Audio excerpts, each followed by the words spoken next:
come in. So today's agenda is to, of course, introduce the studio and to also take you through two presentations, one on Delhi. And for those of you who are not from Delhi, I'm assuming there are lots who are not, and a discussion after that, and another presentation which is a preamble to the exercise that will be introduced today as well. So if Professor Chaya is ready, if he could introduce the exercise to everyone, that'd be great. Not exercise, I'm so sorry, the studio. Yeah. Thanks, Sudipto.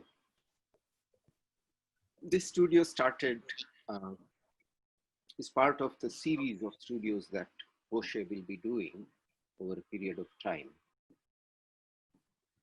And all around us, we see various kinds of change happening. And change is a part of existence, but sometimes there is not enough discussion about change. This change belongs to everyone. It belongs to all the kinds of people who relate to a place. It often relates also to the larger community of humans and beyond humans to a sentient life, and then perhaps even to the material world, insentient as it is, but all are affecting each other. And the particular kind of changes that happen in the built environment, in making of cities, in making city spaces, in creating places which mean things to people, there seems to be a great deal of wider understanding that is required. The manner in which we think about places is often and mostly dependent on a particular viewpoint.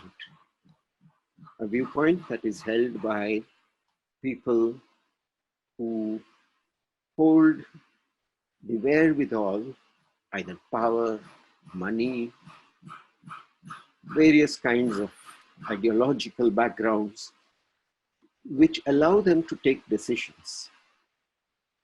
And there are a large number of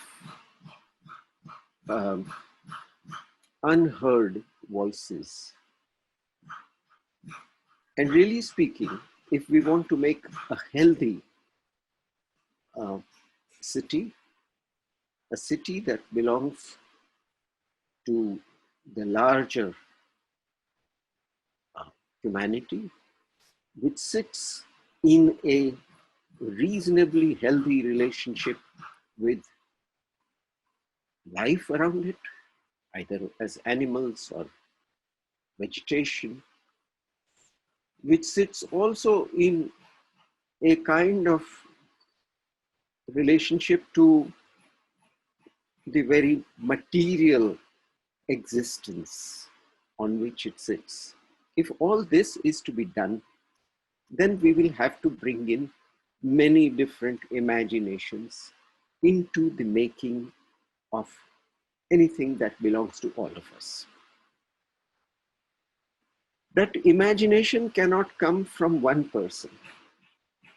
That imagination will have to be something that develops through a dialogue, through sometimes a contestation, through the sensing of others' feelings, this kind of a method of thinking about cities, thinking about the places that we make, this kind of method is not something which we are used to.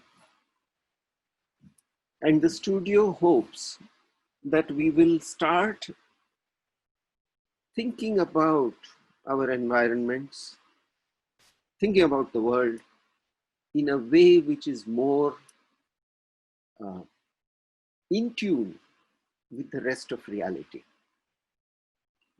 And therefore, the studio was thought about.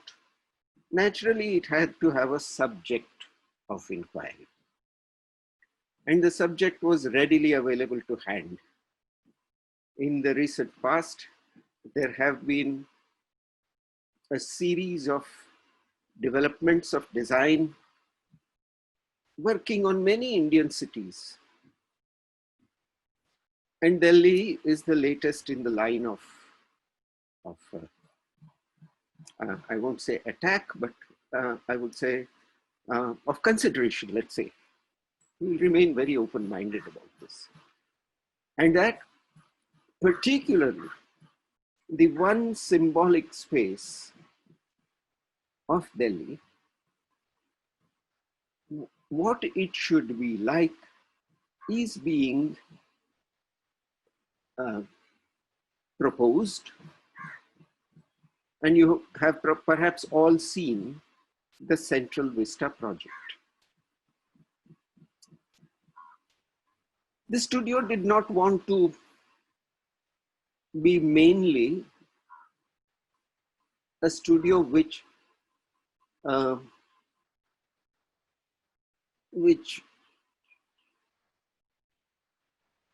fights from the same background.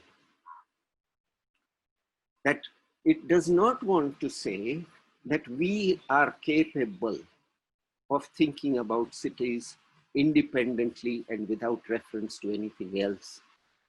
It wants to say that to think about cities, you have to include many, many, many, many factors, both of time, of culture, of material reality, of people. All of that will have to somehow find a voice. And therefore, instead of saying, we will discuss the symbolic center, we thought it might be interesting to have its alter ego. What would be an alternative way of thinking about how Delhi belongs to the people of Delhi, the plants of Delhi, the water which flows over the land in Delhi, to the river, to people all around Delhi, to people who consider Delhi to be their capital, to people at large, and in a world system which is now completely integrated in terms of the movement of viruses and bacteria. It is not possible to create boundaries of the kind that we as architects, and I'm an architect, some of you are not, so you're luckier in a way, but how we have started creating the sense of thinking about anything in terms of strict lines of differentiation, which we call organization and management. So how do we work into a situation rather than manage a reality? How do we, instead of defining a problem, see the emergence of potentialities? How do we work in the reverse process as something which is stimulating us to respond rather than as something where we impose ideas on the world? So we are talking about this as a studio of response. Naturally, the methods of response will have to be different from the methods of dominance. We will have to listen to all kinds of voices around us. We will have to listen to the earth. We will have to listen to sentient life and insentient matter. We will have to listen to all the languages that form this wonderful Tower of Babel. I know the Tower of Babel is supposed to be a bad thing, but it is really the richness of human existence which we want to bring into this alter ego space. That it is the space which invites, which supports, which facilitates the coexistence of great diversity, both human and otherwise. The study method will accordingly have to follow from there. We learn to work in ways in which we gain from listening rather than make noises of telling. We don't want to create a cacophony. We want to listen and find the threads that work together. We want to weave thoughts together rather than beat thoughts into a singular format. And for this, the studio is organized to work in cycles where we work together, we work individually, we work together. We put our little mud pies that we have made into the public forum. And we share that and we make something more out of that. And the ideas start weaving together in alternating cycles of making, unwinding, till we find a way in which it holds together without tensing anything. So there is the whole idea of the studio. I think talking more than this will be making the kind of cacophonous noise that we are used to. We will listen to each other. And through that listening, but we will not listen only to each other. We will listen to everything that is happening around us. And through that, we want to build a model of learning which is porous and absorptive rather than impermeable. That the disciplines become hard and separate. Human beings become hard and separate. Instead of that, how do we create that happy hub of being together? And if we do that, then we all go away from this studio as different humans from what we came in. And the hope of everybody who is participating in this, all of us and you, is that we will come out from this studio. At the end of this studio, we will in some way be transformed. And we will have something to offer which shows what that transformed mentality can bring to the table. Beyond that, there is no big agenda. There is no agenda of transforming the world. We are not messiahs. We are just like all the millions and billions and trillions of bacteria and trees and insects and animals and humans and all that, and the grains of sand. Like all of them, we are participants in this world. And that's what we come back with, hopefully, at the end of this, and we say, here it is.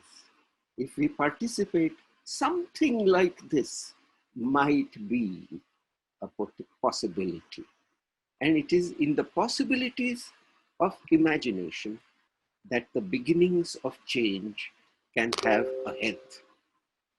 So I'll end there and we can proceed to the next item.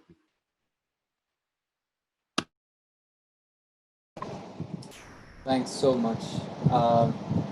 Riaz, do you have to say something on this? No, just that, I mean, I remember being a student, and to be part of this kind of milieu is also part of why we started this, this space of searching and learning together. I really don't want to say anything more. Yeah, we understand. So the idea was that we are a whole lot of us here who may or may not be familiar with the city of Delhi. Some of us are born and live here. Some of us have been here many times and are intimately familiar with the city. And some who have only a passing kind of a image of the city through symbols of the city, through cinema, through images in travel brochures and so on. And the idea is that we, I don't know what you can see on my screen. Could you let me know? Are you So seeing we my can screen? see the, and your first slide is there, but it's not full Alright. screen.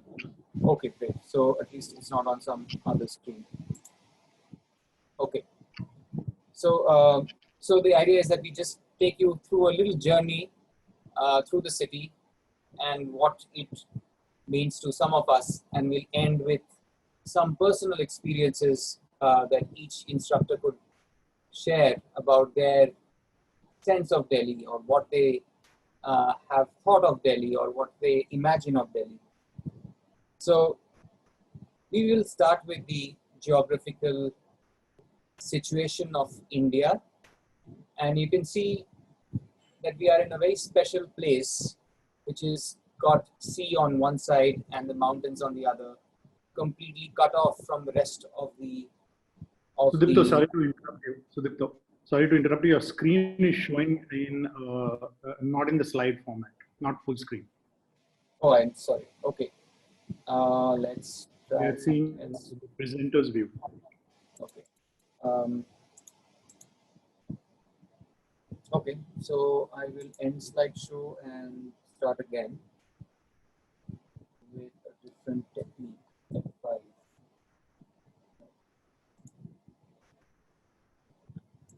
Sorry. Slideshow from beginning.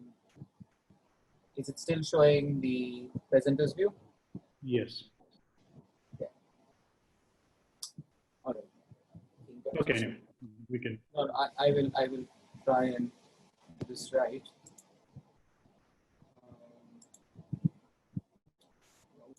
Anyone has an idea on how to fix this? I think you have to change the way in which you choose the screens. It's not a PowerPoint problem, it's a Zoom problem. So you have to find the right screen that it's mirroring to the wrong screen right now. Got it. Okay, let's try this. First, I will make it full screen, and then Fantastic, this works. This works. This works. oh, it works. It works, you know. This works. Great. Okay. Thanks for that, Saroj. So we are, as I was saying, on the north we have this mountain range, and on the south we have the Arabian Sea and the Bay of Bengal, which kind of makes this place a little bit of a special place. And okay, trying to change slide here. Right. Even if you can see how the clouds collect along the mountains and make this the Indo-Gangetic plains, which are right at the foothills of the mountains of the Himalayas, how that becomes a very fertile area because of the rains that continually fall, and the alluvial soil that the rivers deposit on that area.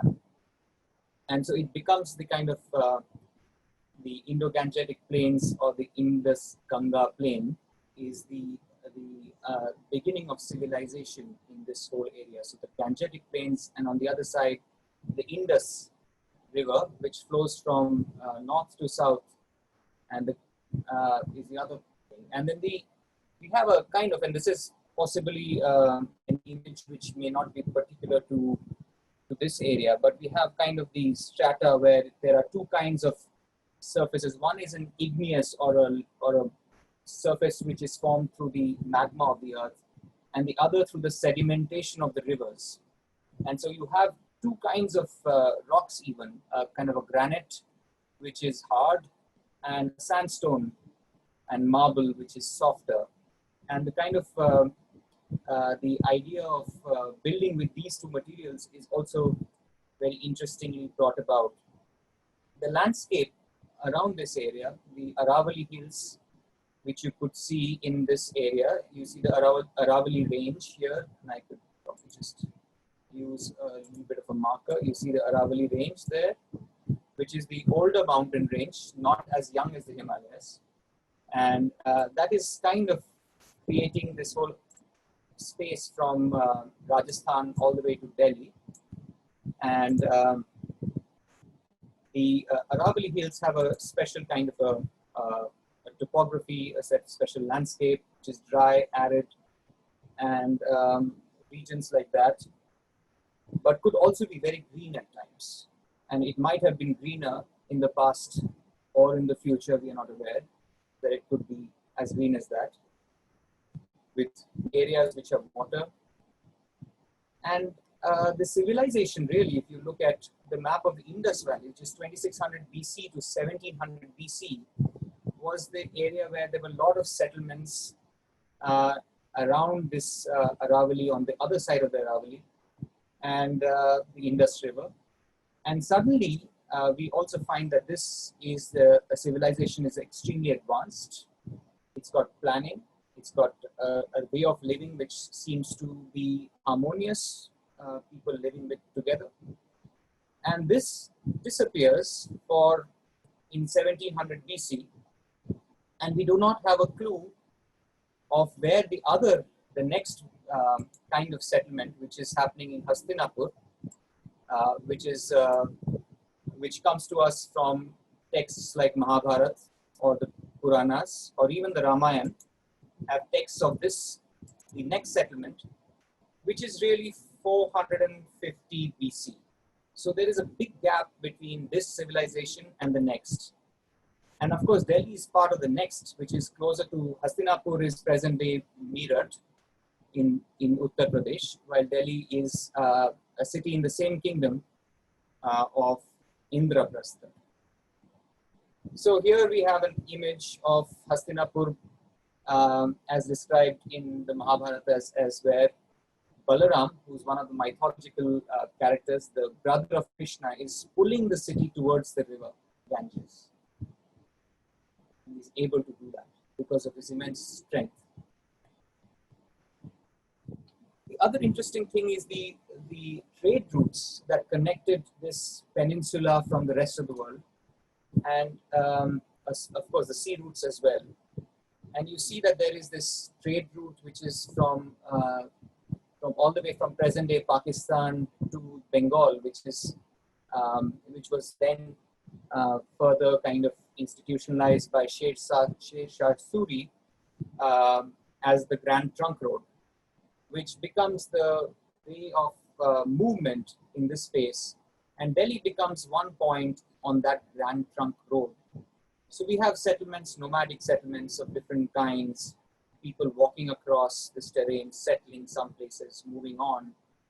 Caravansarais are places where travelers can rest a while before moving on. Sometimes they have madrasas or places of education and learning along the caravansarai. But otherwise, there is also the general landscape that we see in Delhi of the ridge and the Aravallis, which has got this, the Vilaiti Kikar, which is the scientific name escapes me right now, but Professor Chaya, of course, knows this. This is the landscape of Delhi's Aravali presently, with this particular plant occupying 80 to 90% of plant species, having pushed out. Prosopis. Yes. Yes. It was a plant that was planted by the British to green the ridge. The Aravalis were rocky; they wanted to green it, and this plant actually has pushed out most of the native species and forms a kind of dense, uniform layer on the Aravalis. But people tried to settle. People tried to settle here, and this is the map of the 7 cities of Delhi. And you can see the river to the top, to the northeast here. This is the Yamuna flowing north to south. And you have, of course, the various cities. The first one starts with Mehrauli, which is somewhere in the southwest, and then Siri, and then the later cities kind of start to follow. And you see a little kind of a pattern building up all the way to Shahjahanabad, which is this one here, set by the Mughals, and of course New Delhi by the British thereafter. So the 7 cities, interestingly, are not built on top of each other, although they are separated by centuries, perhaps. So they are not built on top of each other, as if they wanted to leave behind or build a new city all the time. They wanted to leave a mark on the land. And so we have a little timeline where we have from 1060, you have Lal Kot, and you see the river and the Aravalis, the little diagram on the left, which is the overall plan of the present extent of Delhi, which is right here. And you have the brown line as the Aravalis. I'm so sorry. So sorry. Just a second. I hope I'm back. Please let me know if I'm back. Yes, in terms you are of back. Yeah. Okay. And you can see that the settlement is growing and it's slowly moving. It's getting larger and moving closer and closer to the river. And on top, you see the timeline of these various rulers who have ruled Delhi. And that's the kind of historical knowledge that is handed down to us by historians, where we always talk about dates and the rulers and dynasties. But the other things which somehow get lost in historical narratives is something that we need to imagine perhaps a little bit better. But you have there in 1540, you have Sher Shah Suri defeating Humayun, who's the beginning of the Mughal empire. And then, of course, Sher Shah Suri is setting up that Grand Trunk Road. And all the way the British come in 1803. They shift the capital from Calcutta or Kolkata to Delhi in 1911. And of course, India becomes independent in 1947 and so on. So this whole movement of the settlements to the river is interesting. Of course, the river also shifts track, changes course. And several maps which become kind of emblematic or interestingly of the way that development happens is the sketch of the environments of Delhi. From 1807, you see how barren and bare the landscape is. You have certain kind of rivulets flowing towards the river from the Aravalis. And you have, of course, Shahjahanabad very much in place, Tughlaqabad, Mehrauli, Chirag Dilli, all these little settlements, little villages, really. When the British came in, and this is a map from the British, of course, when they came in, this is what they get. And this is the other map of Delhi in 1857, where you can see this is the great mutiny of soldiers, the British soldiers, and how they have started kind of creating cantonments around the areas of the ridge, creating cantonments where the British could take control of this area. The layout plan of New Delhi in 1930 by Lutyens and the various areas. Plan showing all temporary buildings in New Delhi erected in connection with the war in 1945. This is, of course, the Second World War. And the kind of, this becomes a military base for the British, Delhi and its surrounding areas. And this is a development plan of Greater Kailash 1947 to 1950, which is of how the new independent India and the planners of new independent India are trying to grapple with the artifacts left behind by the British, by the roads, by the walls of the Mughals, by the various different ways, and how they're trying to manage or how they're trying to imagine a new city. This is a master plan for 2021, and of course the city has developed quite in a different way that it started out from both Shahjahanabad as well as from Lutyens Delhi, the British Delhi, which you can see right in the center here. And again, oh, sorry, just a second.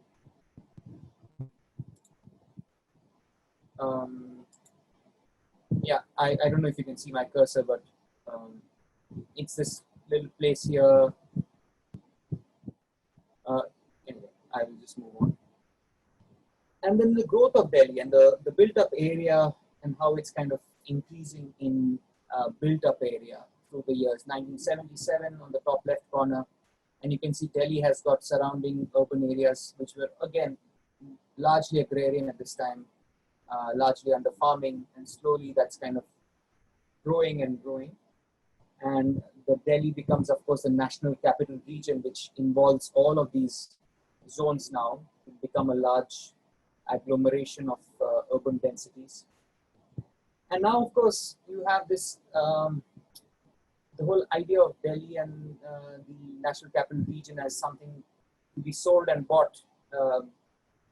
The price movements, the real estate values, and so on. And of course, things which kind of become around Delhi. Things that we are all aware of, private walled enclaves of private living, which wants to shut out the same kind of settlements that form because of the labor requirement of creating these larger enclaves. And this is a map done for Delhi in actually it was 2050, but it was a map that we did for what Delhi is going to become. And you see that there are these walled enclaves all around the national capital region, which are privately developed, builder controlled enclaves, and a large tract of land in the middle, which is fallow, which is possibly under squatter settlements and slums and so on. But coming back to what the British found in Delhi when they came, and this is the kind of barren landscape of Delhi. The most urban space was Chandni Chowk, and a little idea of what Chandni Chowk looked like to the British. And of course, they cleaned it up. They made it more straight. And the rest of Delhi, this is the Jama Mosque. The view from the Red Fort, looking around at the landscape, largely smaller villages, some settlements of Shahjahanabad that you can see there. And this whole sense that they wanted to do something, that they wanted to clear this up of this native settlement, create a space where control could be implemented or control could be exercised, and that clean land was found, that empty land was found, and of course Lutyens' grand scheme, which is one of the grandest of schemes perhaps in the world, comparable to Washington DC now, of course, with this new Central Vista development. Comparisons to Washington DC have happened. And of course, the word majestic really comes to mind because of the imperial kind of imposition of a certain nature of building, the axis. Some lovely shaded trees that they planted, the beautiful trees and tree-lined avenues around these areas of Delhi.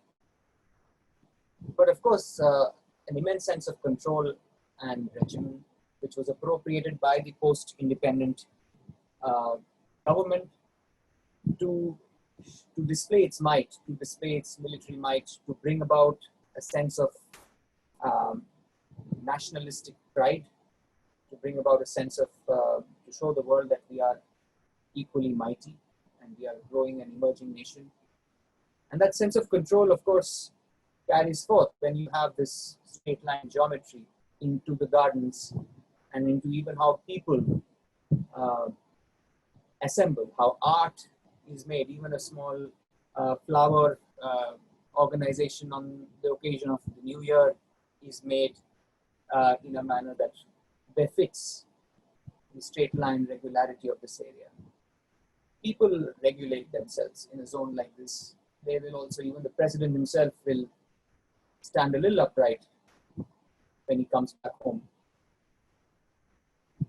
But it's also the site of a whole lot of protests. It's the public space of protest in India, whether it's against the Nirbhaya case of the protest against bringing the rapists to justice who molested and raped a young girl, and how people collected for that. And of course, also for the new NRC protests against that as well. And the way that police find a way to control these crowds in an area like this, which is otherwise peaceful. It's a place where we remember having picnics as children. It's a place where people can gather and really be. It's perhaps one of the rare public spaces in Delhi. Lately, of course, the sense that such public spaces need to be controlled is more and more so. There is a new National War Memorial that's been built in these lawns, which have this kind of a barren, regimented, where almost a military scarecrow version of the scarecrow within the heart of Delhi has been established. Carrying on to the new Central Vista redevelopment proposal by the government, the kind of buildings that are proposed, which again have no choice but to follow that regimen of the line, the straight line, and that military architecture of this area. The proposals that were called for as a they say in international design competition, but it was really a tender process between 5 or 6 architects who could afford the earnest money deposit of some huge amount of money. And the other proposals as well, one can see, are caught with this whole idea of a symbolic way of creating a demonstration of power or a sense of order and geometry. Large kind of protests again. This have happened. There have been protests for the voice of heritage, the voice of environment, in terms of figuring out why do we need such a program? Was that program discussed with the public? Do we need so many offices of governments? And these were primarily government offices that are being proposed here and are being built here. The amount of money that is being spent and so on. The number of cars that will add to Delhi's already polluted and high dense road conditions. But one must also remember that Delhi is not just the Central Vista area. It's not just the Lutyens Delhi or the Shahjahanabad or the areas around the river. There are multiple areas of Delhi. There are, and if at all, this is the parking or the traffic restrictions that are put on the people of Delhi during the Independence, or rather the Republic Day celebrations around this area. So which roads are blocked, which roads can we take, which ones we can't take. So at best it's a bit of a nuisance in some way. It's an ornament, it's an embellishment in the heart of Delhi, and yet it is something that we all somehow take pride in some ways. But Delhi is also about the new and the old. It's also about emerging from a really high-tech metro into a city which is bustling and it's chaotic. It's where people, animals have no boundaries at all. And this is the other part of Delhi, which is also very interesting. Delhi is also about the migrant labor who work here, who come from various parts of India and spend the majority of their life working in this city. People from different racial backgrounds, different languages, color, they all make Delhi in some ways a place to be. Including a lot who come to seek medical help, and in India's largest hospital for free or very, very economical medical, and they sleep and they find places to sleep outside the hospital, in toilets, on the bus stops, in bus shelters. And this is also very much a part of what Delhi is and what Delhi has to offer the nation. Reminds you of the partition in 1947 and how actually our identity of our nation is on dodgy grounds in some ways, because we really split as a nation, and people found ways to travel to across the country. This was the exodus from Pakistan coming back to India when the partition of India happened, a partition of the country happened, and India and Pakistan as two separate nations were formed in 1947. And people coming via Delhi along the Grand Trunk Road, finding a place in Delhi, Delhi becoming a place for refugees, gathering, forming camps, figuring out where their loved ones were, finding space to be. Then refugee colonies coming up in Delhi, areas like Punjabi Bagh and so on, which were areas that are really refugee colonies for people who came from Pakistan. And on the right, you have the same scenario here with the COVID exodus, with migrant labor finding their way back home. And one wonders, after 73 years of independence, where is it that we have reached?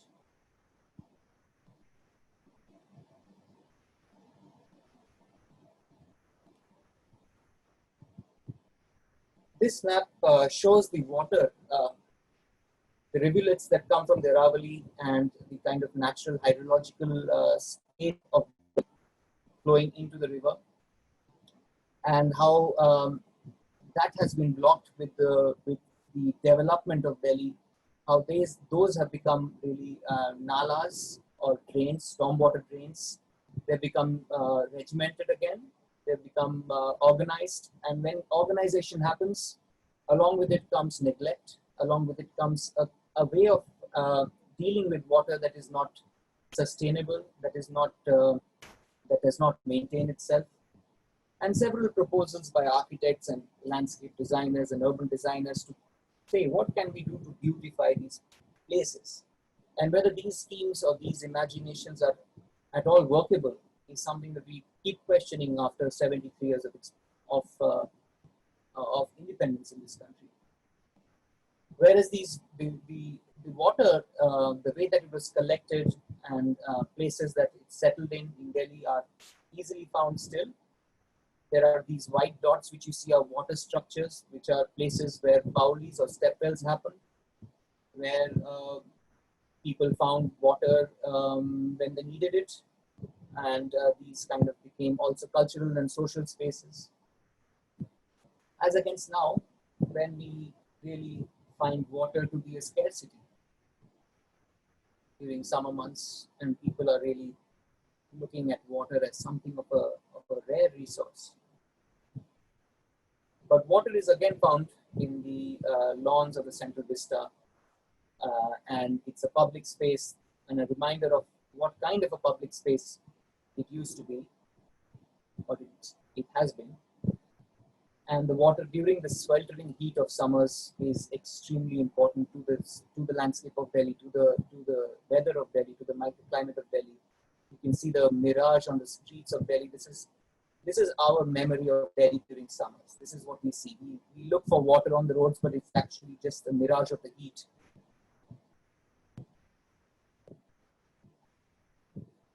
And the rains come and submerges Delhi.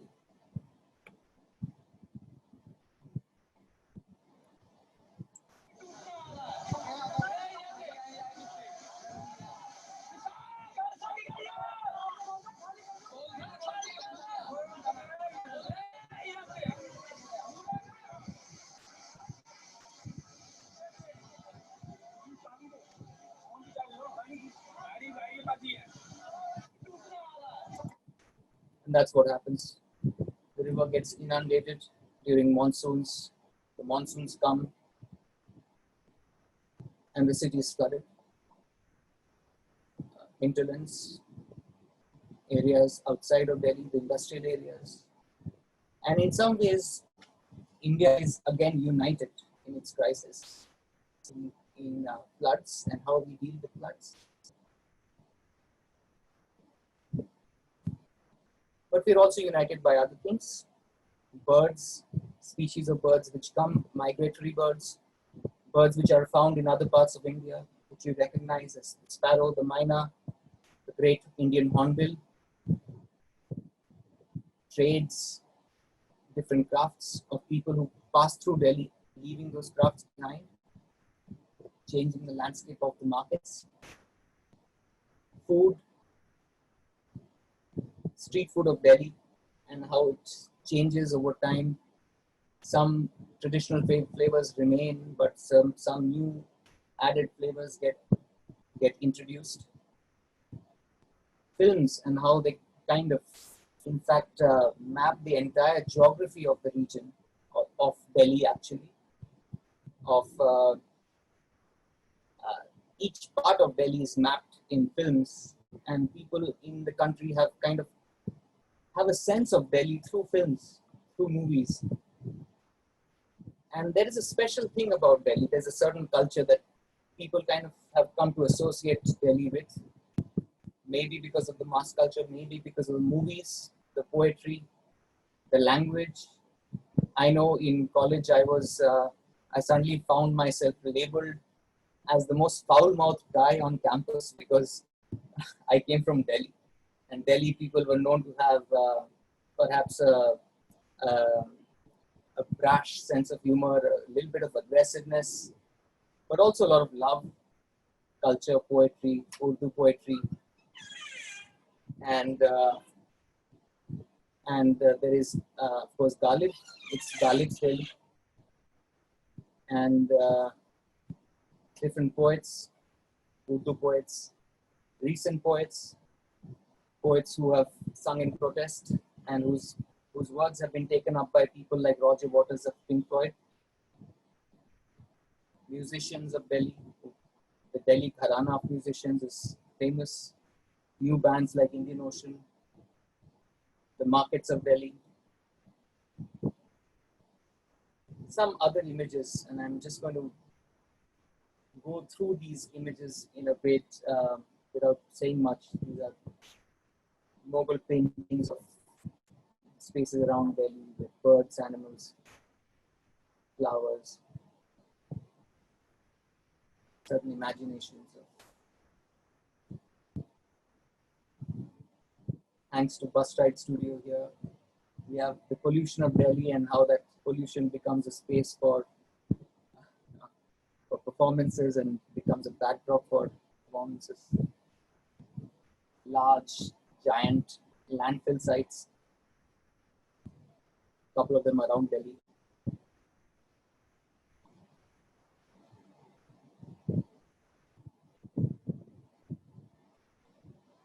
Someone will have to explain these to me. I received these and I put them on a slide.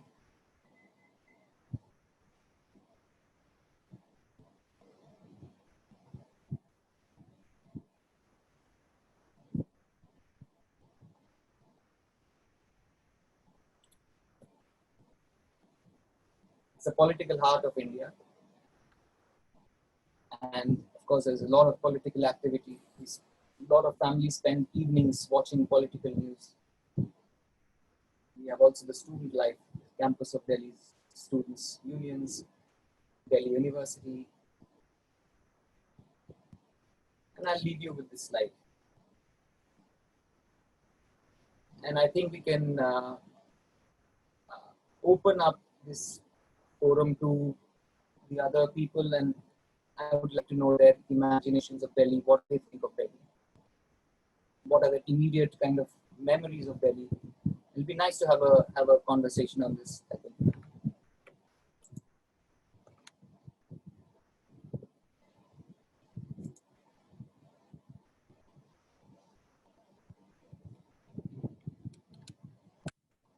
How about somebody? Shall I? Riaz, do you have any memories of Delhi that you would like to share? I have to say, Smita, I was really moved by your presentation of the city. From I actually there are two kind of stories that it kind of it reminded me of. One were the stories in my family of partition, which your presentation brought up, and we were privileged. We didn't experience that, but we were split as a family down the middle. Half my family on the other side in another country, and even now, half here.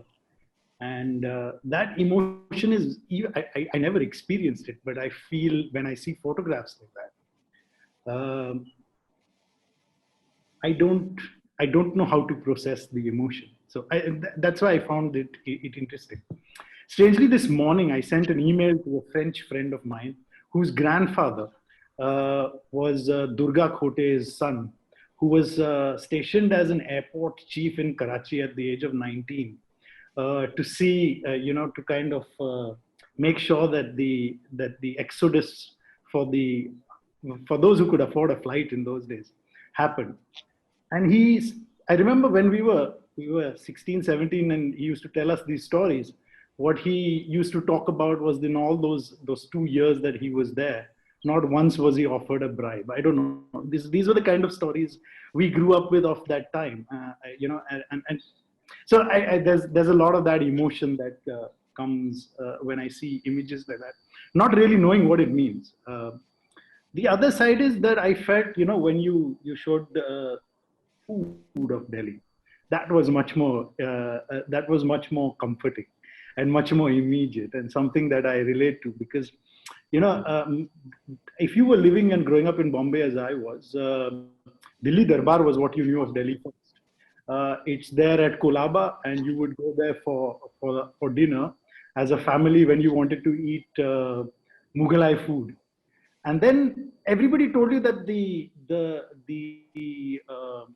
real Delhi Darbar was in Delhi. So till you had eaten there, you didn't really know what Mughalai food was. And that's what Delhi meant. It was the center of this kind of food that we crave for. And even now, when I come, you know this, that a good kebab at Karim's, or as you have said at another occasion, that I just can't say no to it.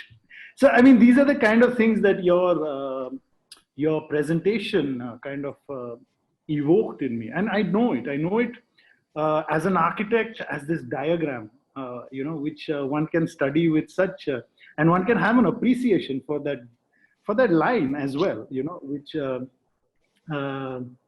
connects certain things and separates other things. So I don't know. I had no kind of structured way of processing this, but I thought I'd respond to your presentation.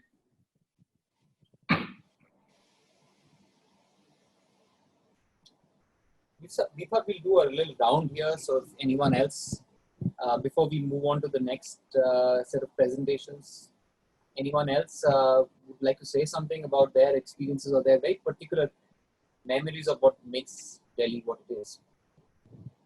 I remember one near-death experience actually, because I was in Delhi for a day, and I had an early morning flight out the next morning, and then gone there for work. And I borrowed a friend's bike to kind of move around the city. And this was December.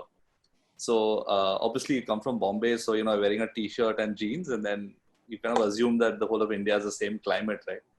And then after 7:30 at night, what happened to that city in terms of the weather, and I couldn't drive more than 10 kilometers an hour. I was like frozen on that bike.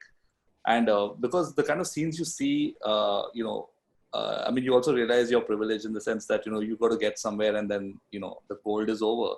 But the survival of the human species in Delhi in those months, it puts a whole new kind of spin on the kind of scenes you see on both sides of the road. People are kind of and you've maybe the only close parallel you see is like these kind of movies in New York when people are stuffing newspaper in their shirts and to just stay alive that night.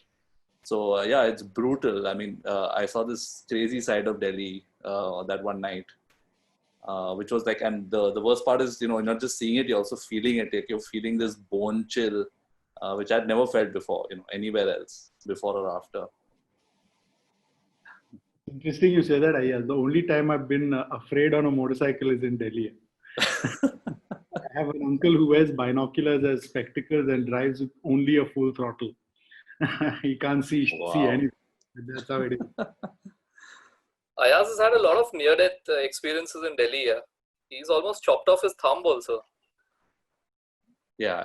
And the only thing that was of concern was, this blood falling on terrazzo.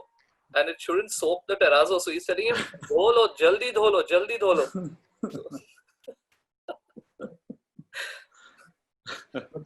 Shilpa, you had something to say about Delhi's safety or culture of the gender difference in Delhi.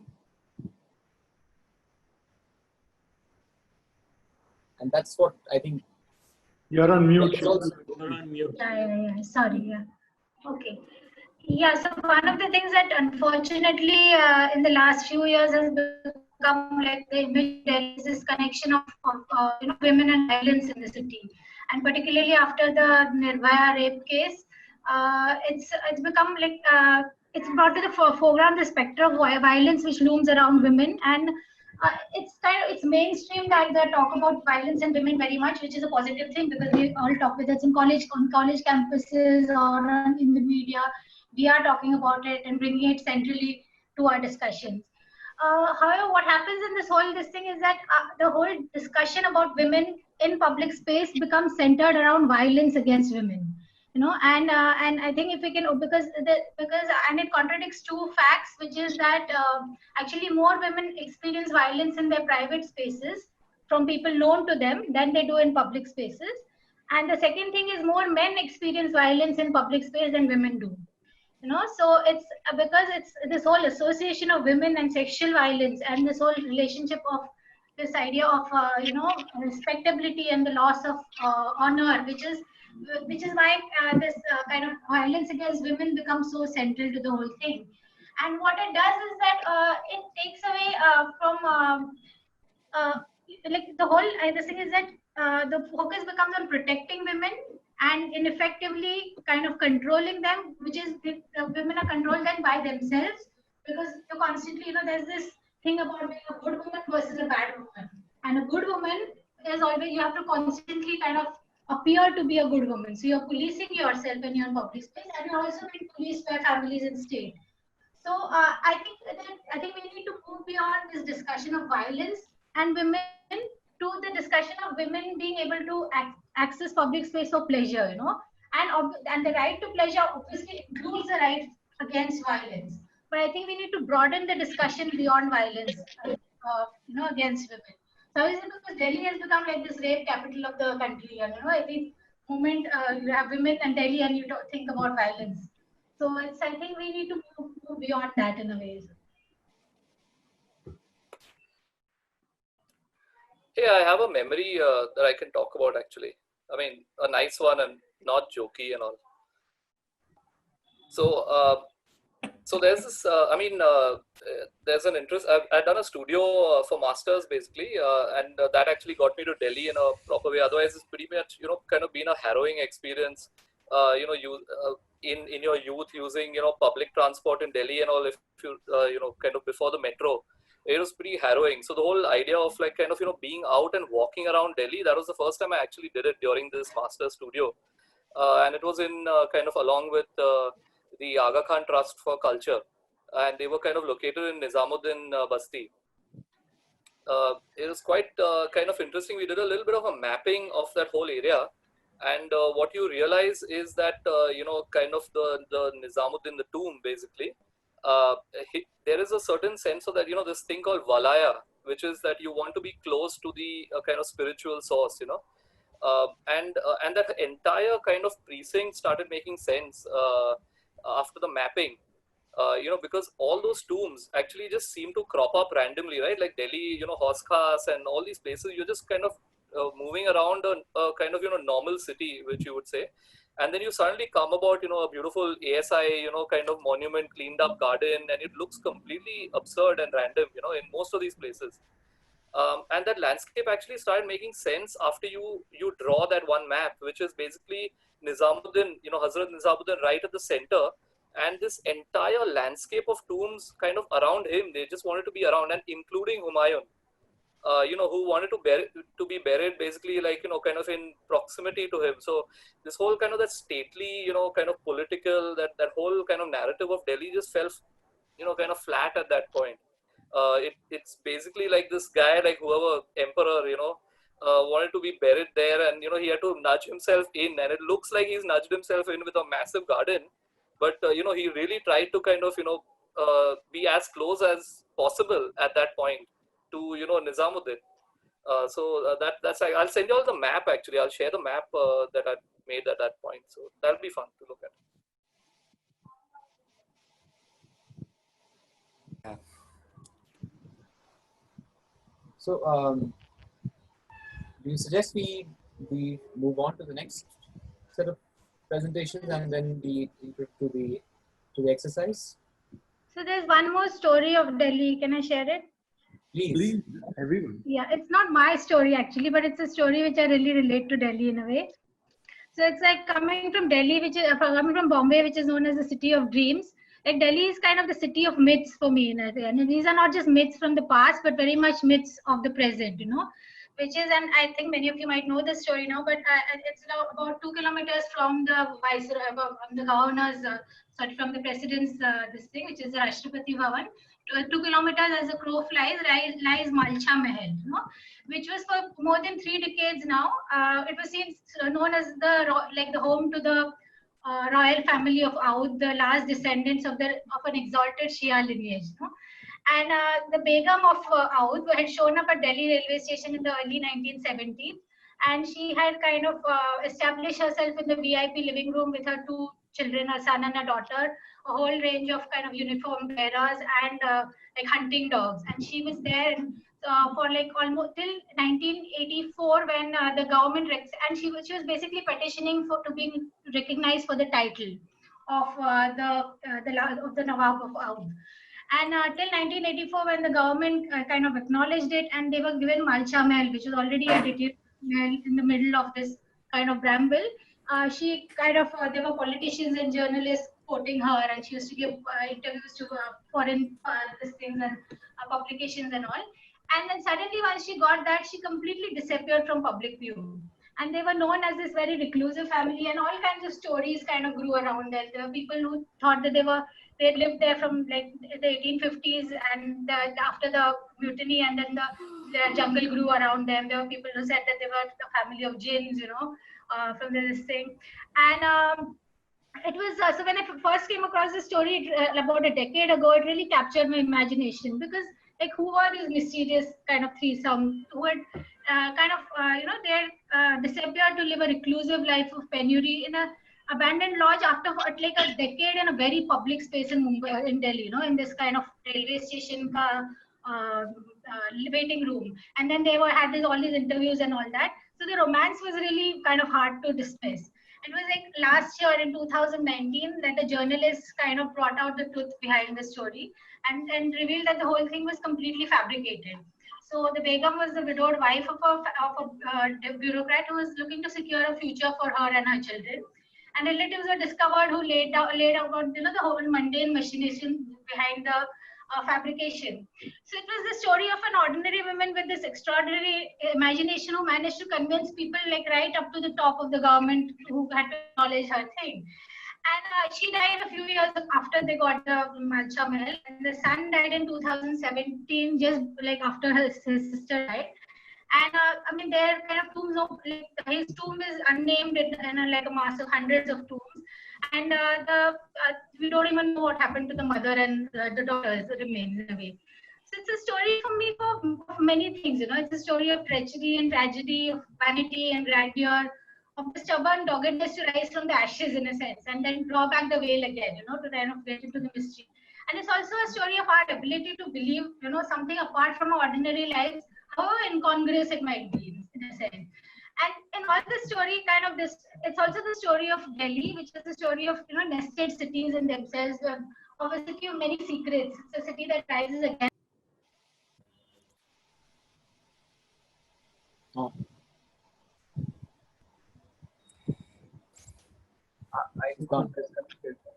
I think she's disconnected. Yeah. Well, Sudipto, if I can say something Please, I'm not the moderator. So the funny thing is, no, fine, that's okay. But you would, for me, it was Delhi has not been a city that I've lived in. I've just visited it maybe at the most for 2 days at any given time, and. But I mean, this studio is in a way for me, and I guess for many of us, and this is something that had come up during the discussion as to how do people who are not from Delhi think about Delhi, and how do they, understand it and perceive it, and what place does Delhi have in the imagination of an Indian citizen or someone who, does not think about citizenship too much, but still knows that there is a kind of a capital city somewhere, and it's built in the grand manner, and it has Lutyens and a kind of a Washington DC inspired master plan, and so on. And in a way, for me at least, Delhi has been a city which I have used quite a few times, especially the New Delhi plan in classes when I teach planning theory and planning history. And in that sense, it's very interesting, and especially with so that's kind of the the dominant image of Delhi in my head, the diagram of the Lutyens Delhi plan. And it's a fascinating diagram. I mean, the fact that you have the when Baker and Lutyens planned it, they had the Kingsway and the perpendicular Queensway, and then after India becomes independent, the Kingsway becomes Rajpath and the Queensway becomes Janpath, and they are perpendicular to one another, which is really symbolic anyway.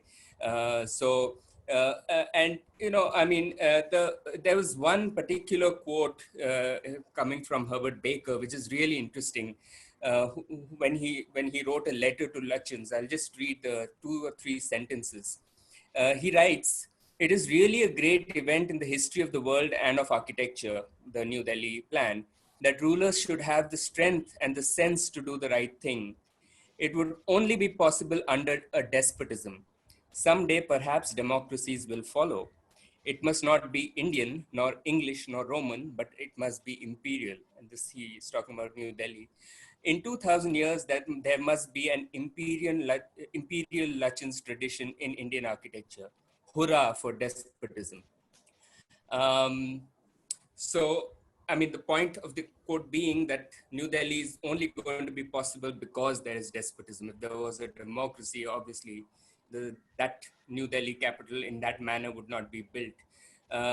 And so when we think about the kind of transformation that's being proposed at the moment in New Delhi, that's something to really think about. And obviously, we also have a museum of democracy as if it's we're talking about something which is now belongs to a museum.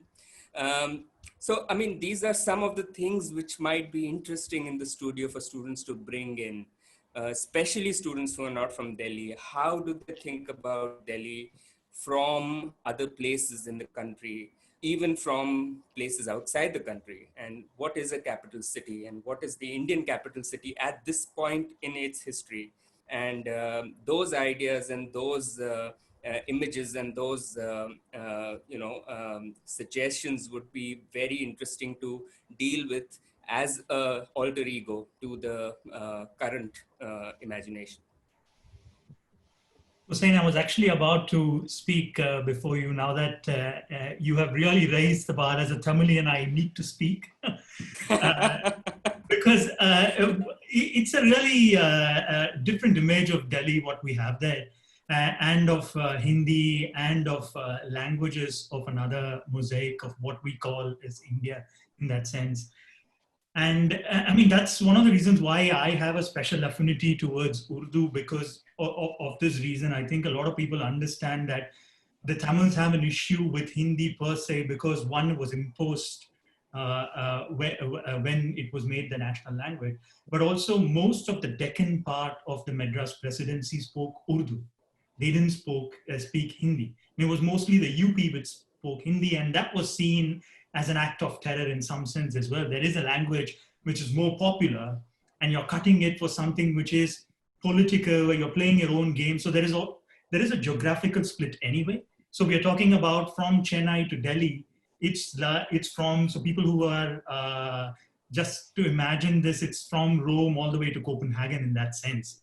And that's the cultural difference that we have amongst each other. And we call each other Indian in that sense. And that's why my fascination for Urdu is as well. I'm half as good as it, but it's, and I have a small anecdote. My dad told me as well that when the Hindi riots happened, that he's one of the softest person I know, but he went and broke something, and they were that angry about the fact that Hindi was instituted as a national language, and they had to take that forward and move forward with that kind of a notion of what we call India just after the independence, and when the nations, the states were split as well.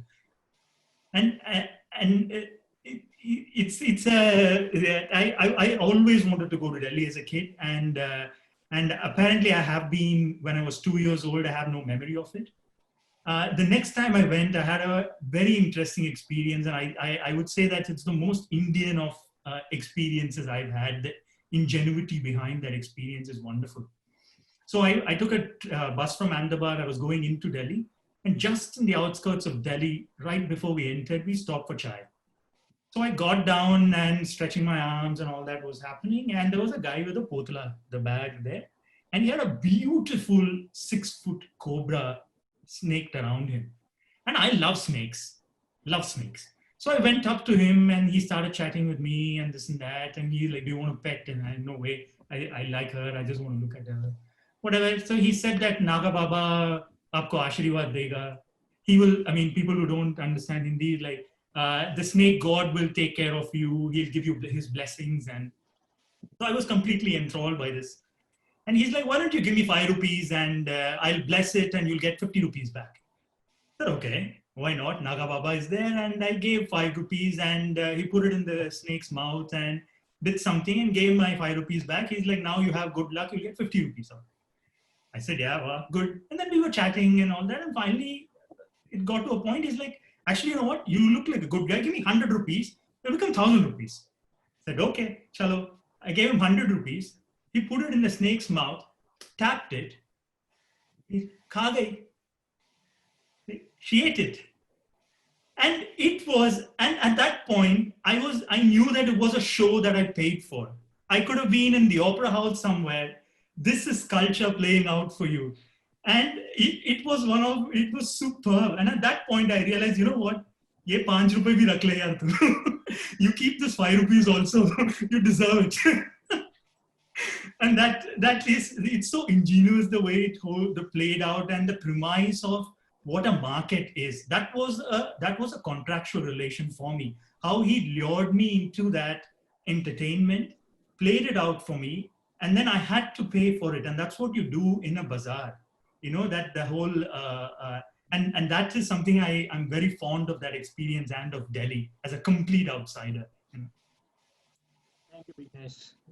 I'm going to use Vignesh's fantastic story and also Hussein's sort of portrayal of Delhi to just say a couple of really quick things, because I know we have to move on. Sudipto, thank you for an incredible presentation. That was really quite fantastic. And to see it from someone who's really, really from Delhi was also really great. But when I think of Delhi, I cannot help think of geometry. And this is just something that comes with Delhi. It also comes with Mughal gardens, the idea of geometry and the use of geometry for control, for power, for state, for a certain projection of authority.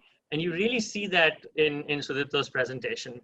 And I couldn't help thinking that the use of geometry in the spokes and wheels plan of Lutyens' Delhi, of course, also comes from a huge legacy of spokes and wheels plans. And I'm sure at some point we'll talk about it. I'm referring simply to Haussmann's spokes and wheels idea for Paris. And this is important because what the wheel does is that it accentuates the monument.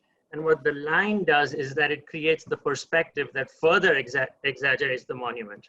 And of course, we know this from Bernini's Capital and what he did to St. Peter's. We know this from Lafayette's Washington. We also know it from Brasilia, the use of geometry in modernism. And then I was thinking about Mughal paintings and Indian miniature paintings that essentially don't have perspective, right? There's a certain flattening. And then what I loved about some of these Indian miniatures is that the authority of the state is depicted, but it's either in the background or the foreground, but then you have all these birds and animals. And you have like this life that is much beyond the kind of state itself. And that kind of depiction, which you many times find a kind of acknowledgement of a larger world within the miniature, is something that I love the contrast between the two. One of perspectival space of authority, the other a kind of flattened space of synanthropism. And to the bazaar that Vignesh just spoke of, I think that the bazaar is really one of these kind of flat spaces, because what the bazaar does is that it makes you vulnerable. And I think that is incredible, because the rules that are found in the house or in other normative spaces essentially break down quite quickly in the bazaar. And we can talk more about that. But in that sense, the bazaar is essentially a kind of a space, a social condenser of a certain kind. And I think that when I think of Delhi, I read one of my personal kind of memories of Delhi is always getting lost in these bazaars of Paharganj and Chandni Chowk, and running into the kind of odd snake charmer who always swindles you, but you still kind of like it at the end of the day. And I think that this experience of the bazaar is something that is truly rich and unique. And so thank you, Vignesh, for bringing that out. I'm going to end with just a very, very little quick quote by Dipesh Chakraborty, which I've always liked. And I'm sorry for my friends whom I'm bombarding this twice with. So in contrast to the ritually enclosed inside, the outside, for which we have used the bazaar as a paradigm, as a deeply ambiguous character, it is exposed and therefore malevolent. It is not the subject of a single set of rules and rituals defining a community. It is where miscegnation happens. All that do not belong to the inside, family, kinship, community, lie there, cheek by jowl, in unassorted collection, violating the rules of mixing from feces to prostitutes. So I think this is just quite beautiful, and I felt like sharing it. Thank you so much.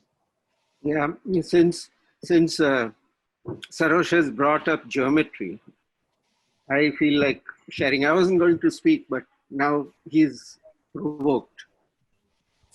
If you land at Delhi, and if it's day, you see a geometric pattern which is laid out absolutely rectilinear. But in between, you see the Lal Dora areas, which are completely intricate threads of streets and so on. And it's the Lal Dora areas which are very interesting in Delhi. So I used to think about Delhi as geometry, and I, like one of the participants had said, I always got lost around that hexagon, you know, which direction to go. I never found out correctly. But I went to Muhammad Shahir's office. I was staying in the SPA guest house, and across the street, you walk through into the village. I've forgotten the name of the village, and Shahir's office was there on the 4th floor or something. And the contrast is fantastic. The smells change, the sounds change, the way in which you walk changes. You can be much more loose in your walk, and everything changes the moment you cross the Lal Dora. And it is the other side of the Lal Dora which to me is not, bazaar is a word that came because we started, you know, slotting ourselves as through the sort of colonial eye. They call us bazaar people. Yeah. I mean, there is the cantonment and there is the bazaar.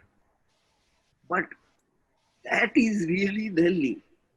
And all the most enjoyable places in Delhi are the ones where the geometry has failed to take hold. And I think, you know, this is something which, all the good food is available in that part where there is no geometry. And you never get lost. You get lost in the other one, in the geometrical one, because you never know what changes. And because of the trees, you can't make out the sun, which direction it is in any case. So you're gone. There you can't make out anything. In the street, inside the Lal Dora, you can ask someone. And there are plenty of fellows who are happy to sort of even come with you to the place that you want to go to. So my memories of Delhi are about Shahir's office and where Ashish Ganju stays, Ayanagar, which is also a kind of Lal Dora part. And both these are actual real world. The other is a make-believe world. Yeah. So just there are for our participants who want to speak, maybe we could let them. Yeah, I just wanted to explain to some participants who may not know what Lal Dora is, that Delhi has always had, even before the planning commission kind of came in, it always had these smaller urban villages within the city limits. So the planning norms could not be exercised on these villages. And so therefore they tied a red string around it to demarcate it from the rest of the city. And they are exempt from all kind of building bylaws. And so these are the urban villages which are Lal Dora. Typically, I mean, that translates to red thread. It means that the thread with which they were kind of segregated from the rest of the areas. Professor Chai, you all actually spoken about Delhi architecture to me, and you told me that, you know, somehow Delhi architects always build heavy. They build massively as against all the other architects in the country. Or again, so that's a typical thing about Delhi. And I actually wrote a paper on this saying that they, you know, because there's been always invasions in Delhi. And so it's always started with a sense of security that one built around oneself. So the fort walls that begin with that. But now, I mean, you know, even post liberalization buildings, sorry, I don't know if you can see my screen, but buildings like India Habitat Center, which is a building by Joseph Allen Stein, and you can see that he builds with stone. It almost looks like he builds with brick, but it looks like a fortress with the upper gallery to kind of look out for invading armies. And even though the inside is transparent, it's really, instead of kind of looking for protection from outside, what it's really doing is protecting an inside. And I think that's also the sense that you kind of said in your presentation of the how it changes from outside to inside. The minute you step inside, it's completely a different world. And I think that's captured quite beautifully in this particular building of what Delhi's architecture is, and that's what the model looks like. And several other, and that's the plan. And several other buildings, such as the, sorry, it's not moving forward, but yeah, there are other buildings by other architects which are also this kind of very heavy stone and brick, monolithic kind of architecture. So yes, if participants want to please speak up, please unmute yourself and speak up. Hi, I'm Ansi. I'm an architect and I've stayed in Delhi for a couple of years. So basically I don't belong to Delhi, but I've stayed there. And what I observed while living there was there's a certain kind of sadness in the city. Probably because, also because I noticed, like, for example, I mean, how do you define Delhi? There are no ancestral homes. If you talk of like the major, this shifting which happened, post-partition in 1947. So a majority of the population, which was like 85% plus, okay. So it actually shifted to some other areas, and the other population, which had nothing to do with the city, it came in. And what I understood by reading certain books was because it was interesting because during the time of Bahadur Shah Zafar, Delhi was considered like culturally a very, a very beckoning city. People like used to go to Delhi basically to educate themselves culturally. And so all those refinement of aesthetics and arts, which were created by a certain population, and then this whole population shifts, and the other population, which is basically handling the material, matter. When I say, it's like the agricultural people, they shift to this place. So it's like somehow giving a Japanese bowl of tea to a person who has no understanding of, and you ask the person to drink the tea and the person will just slurp it off. I mean, it's just my understanding. And then apart from that, there is a lot of migrant population there. We talk of this Afghan community near Lajpat Nagar. There is a small Afghan, basti kind of thing, where you find the Afghani shops and all. Then there is another, this Kashmiri, big like Kashmiri Pandits, that population is there. And then there is obviously the lot of migrant, population for work from Bihar and UP, the workers and all. So basically, whenever I used to take walk in the cities and I would see the monuments, I used to feel very sad because some kids would be playing the cricket and then a ball would just go and 3-4 more bricks would fall off and nobody would care, So, or people will just spit randomly on that. So because it's something which is growing organically and something which is completely missing the sense of ownership, something like an abandoned child, which is just growing up like that. So that's what saddened me about the whole city. And if you see, like, it has a very violent past, right, starting from the Mahabharat times, Kurukshetra, and all those things, if you just historically. So it also somewhere engaged me, I mean, in a way, like thinking about any place where, which has been, I mean, we are talking of the, I mean, when we are talking of the people right now, how we are thinking, okay, and how our thinking is conditioned by the societal, cultural, and all these, also over the generations, what information has been communicated to us and in which manner. Okay, so that sort of creates a frame for our basic thinking for the majority. So how it impacts the thinking of the people who are living in the city and also the people who are actually coming from outside and who don't relate so much, who don't relate themselves so much with the city. So, for example, Chandni Chowk, I happened to visit some Havelis, and then I realized I came during the partition, the population which shifted to Punjab was, much smaller in proportion to the population which shifted from Punjab to, so basically it was not proportionate to the space. So there were many more families. So a single Haveli got divided into 4 or 5 or 6 parts, and which grew like that over the period. And if you see the random walls coming in between a beautiful, intricate structure, obviously, so, I mean, that's what my observation has been about the city, but it's more on that, that a little psychological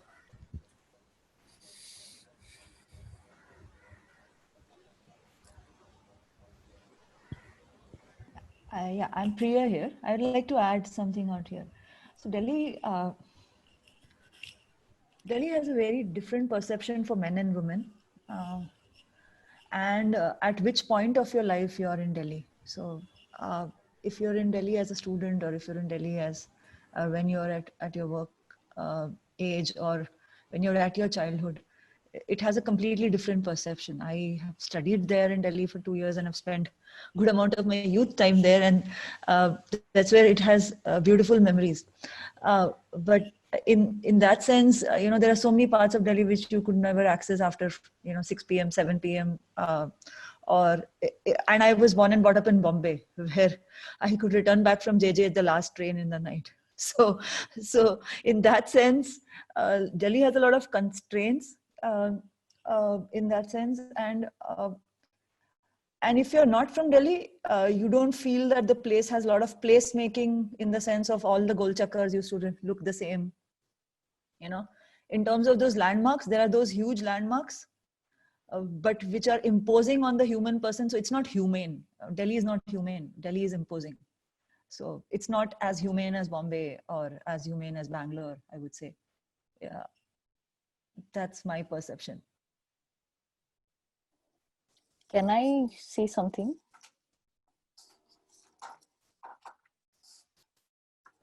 No permission needed. Please jump in. No. I did. From what Priya just said, actually, it's. I was just thinking, as I'm from the south, but I have grown up in Delhi. I'm also a Delhiite, so to speak, and this presentation that Sudipto showed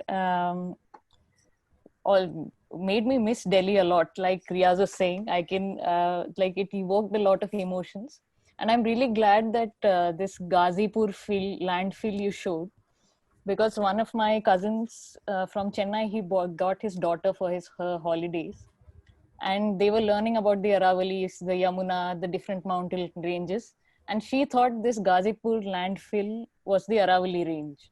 Like, that's how huge it was. And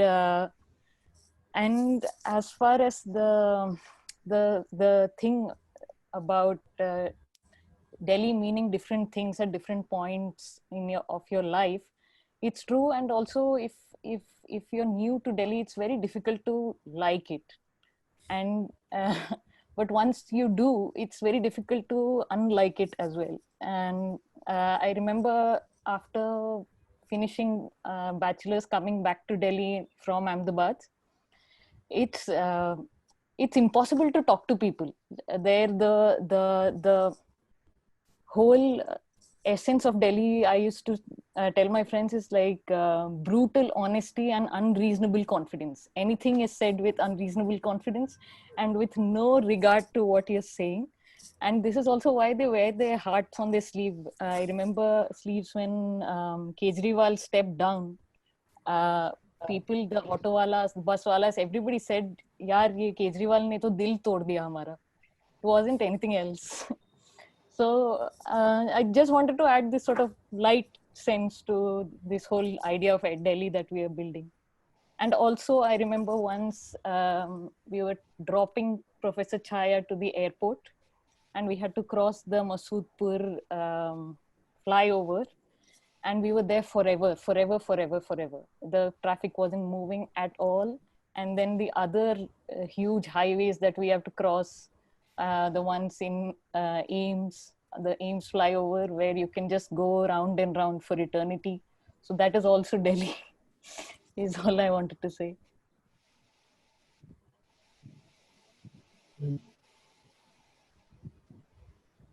How about, please, after you. Gayatri, it's interesting you say that, because coming from Bombay, I didn't really enjoy Delhi till the metro came. I really enjoyed going to Delhi now, also because of friends and all of those things, which earlier you don't have. But the metro, if you came from Bombay, the BEST bus and the local train allowed you to go anywhere at any time.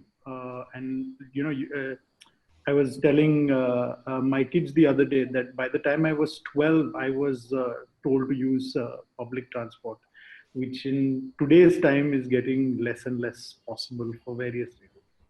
But when one came to Delhi, before the metro, one felt totally that at the mercy of an owned car, which of course at that age you can't tell your uncle or your aunt that, you know, tell the driver to drop me here. You just don't have that. And I remember feeling, I remember taking, I think they were Green Line, and I don't remember what the names were, Green Line buses. And you would wait for enormous amount of times, and it would somehow, your lack of being able to move freely curbed your enjoyment of the city. And you knew, I mean, I remember telling Sudipto that, you know, I would die for the kind of parks that are around these monuments that are so arbitrary everywhere. But, you know, it seems like when you're walking around or in a car, you go to Sudipto's office and there's a monument on the way. You go for a concert at Siri Fort and there are monuments there. You go to Hauskas, oh, that's a fantastic place. So, I mean, you just feel like if you want to escape the city, there are so many places. And yet you talk to people from Delhi and they don't want to escape their own city, but they have it there in the way that I think of it, or as public space or so on and so forth. So it intrigues me. Delhi intrigues me in that manner as to when you have all that, why have we put those gates and gardens and the ASI, you know, and why is it really part of our city? Is it part of the imagination, or is it actually much more part of my imagination than somebody who's living there day in, day out, for whom it's actually become invisible? I'm not sure. I don't know how these things work, because familiarity sometimes does breed contempt and one forgets about it. So I just thought that Gayatri's, I'd pick up on Gayatri's thread there about movement and connections and so on. Sorry, actually, I feel that ASI is a good symbol for what can go wrong with a place like Delhi. The kind of not understanding about having a clear agenda, but no understanding about other regions and things around what can happen in other parts of India and materials around there, and that's also like a very central and symbolic thing, that you have a clarity, you want to protect something, or and have a very clear technique in doing it, but in the act taking away from monuments which belong to a certain region or which have been a part of the community. There's also quite, I think it happens quite a bit in the temples in Tamil Nadu as well. So just the thing about ASI. In the interest of time, may I suggest we go to the next presentation? What do you suggest? Yeah, sure. Yes, I think we will, because I think there will be a lot of questions there as well and responses. Yeah. The chat can continue. People can continue writing their experiences. Who's going to present? I think Professor Chaya is, but is it, sir, is it on your screen or is it on someone else's screen? I'm sorry. No, I will try to put it on. I'm learning. Right. So, but first I'll talk a while before. Of course. Because the pictures always block your imagination, and I'd rather speak a little bit and whet everybody's imagination, and then we'll see the pictures, which are also very interesting. But Gayatri and Shilpa have done a great job of putting something together. But so the exercise.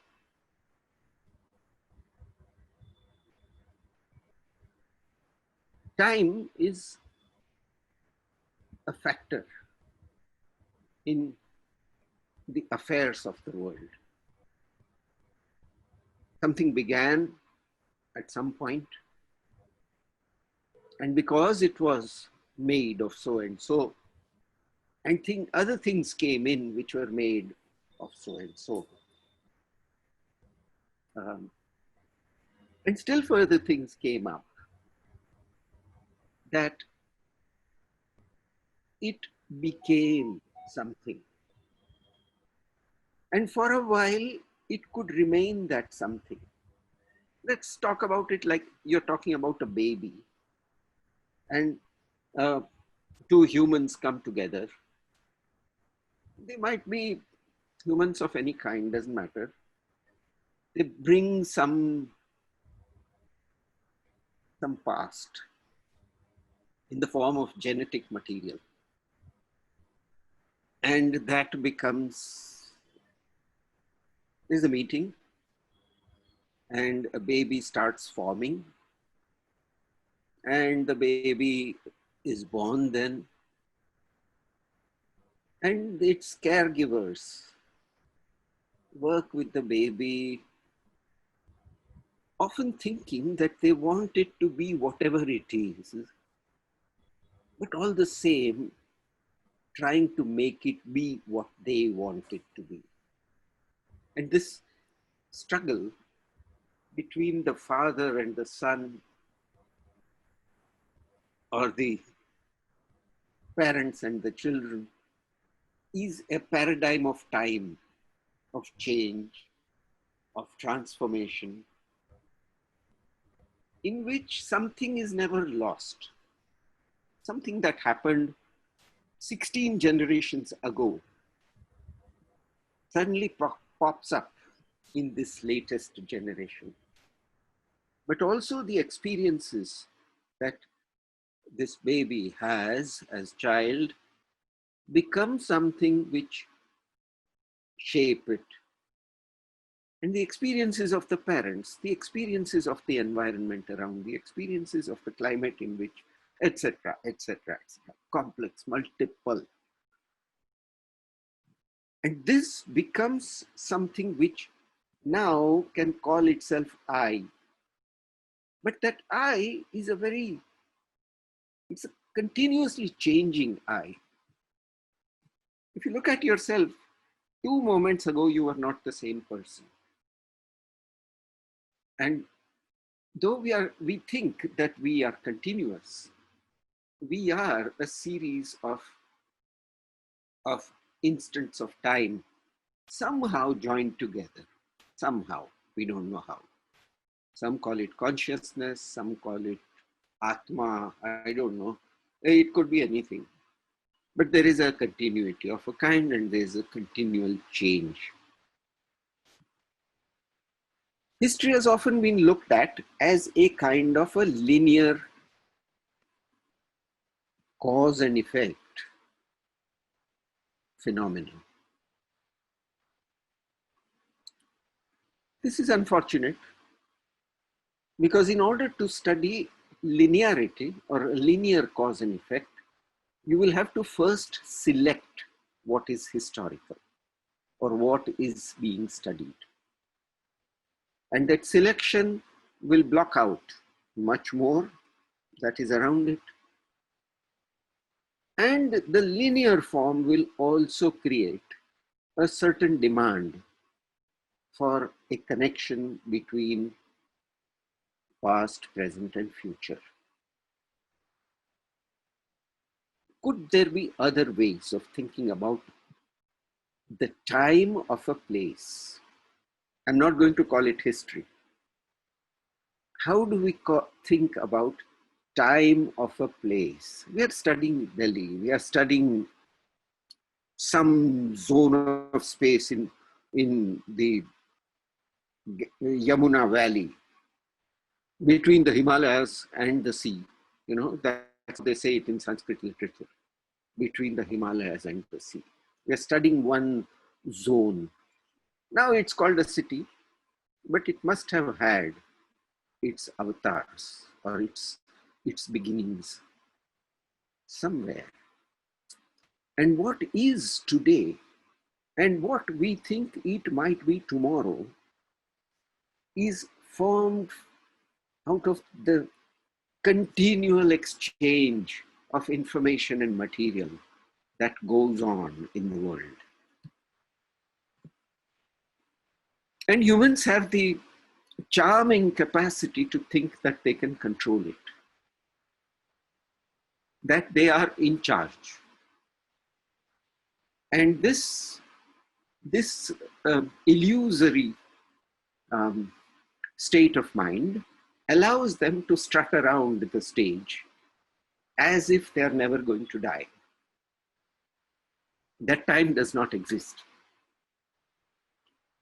Could we, in this studio, begin by conceptualizing, or no, by inhabiting a different mode of time? This is the question of the first exercise. The question of the first exercise is, how do we inhabit the time of this place that we call Delhi?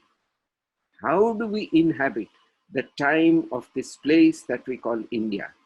How do we inhabit the time of this place that we call South Asia? How do we inhabit the time of this space which we call the world? How do we, and so on. The sheaths are many. And the time is extending far before and great amount into the future. We as humans may or may not be there sometime from now. That might be a blessing of a sort. But whatever that may be, let us look at the time of this place. And then we can look at the exercise. So I'll try to share my screen. I don't know exactly how that is done. If I don't succeed, then Gayatri will help me, but I'm going to try.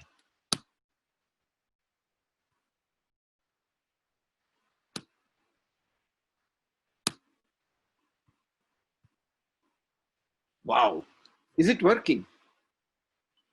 Yes. Yeah, it's working. We are all rooting for you, sir. Yeah, it's a new routine, but it was fairly easy, I would say. You have to, yeah, how do you get into full screen mode? Sorry, full screen? Yeah, just hold on. The yeah, the square with the yeah, right. That's it. That's it.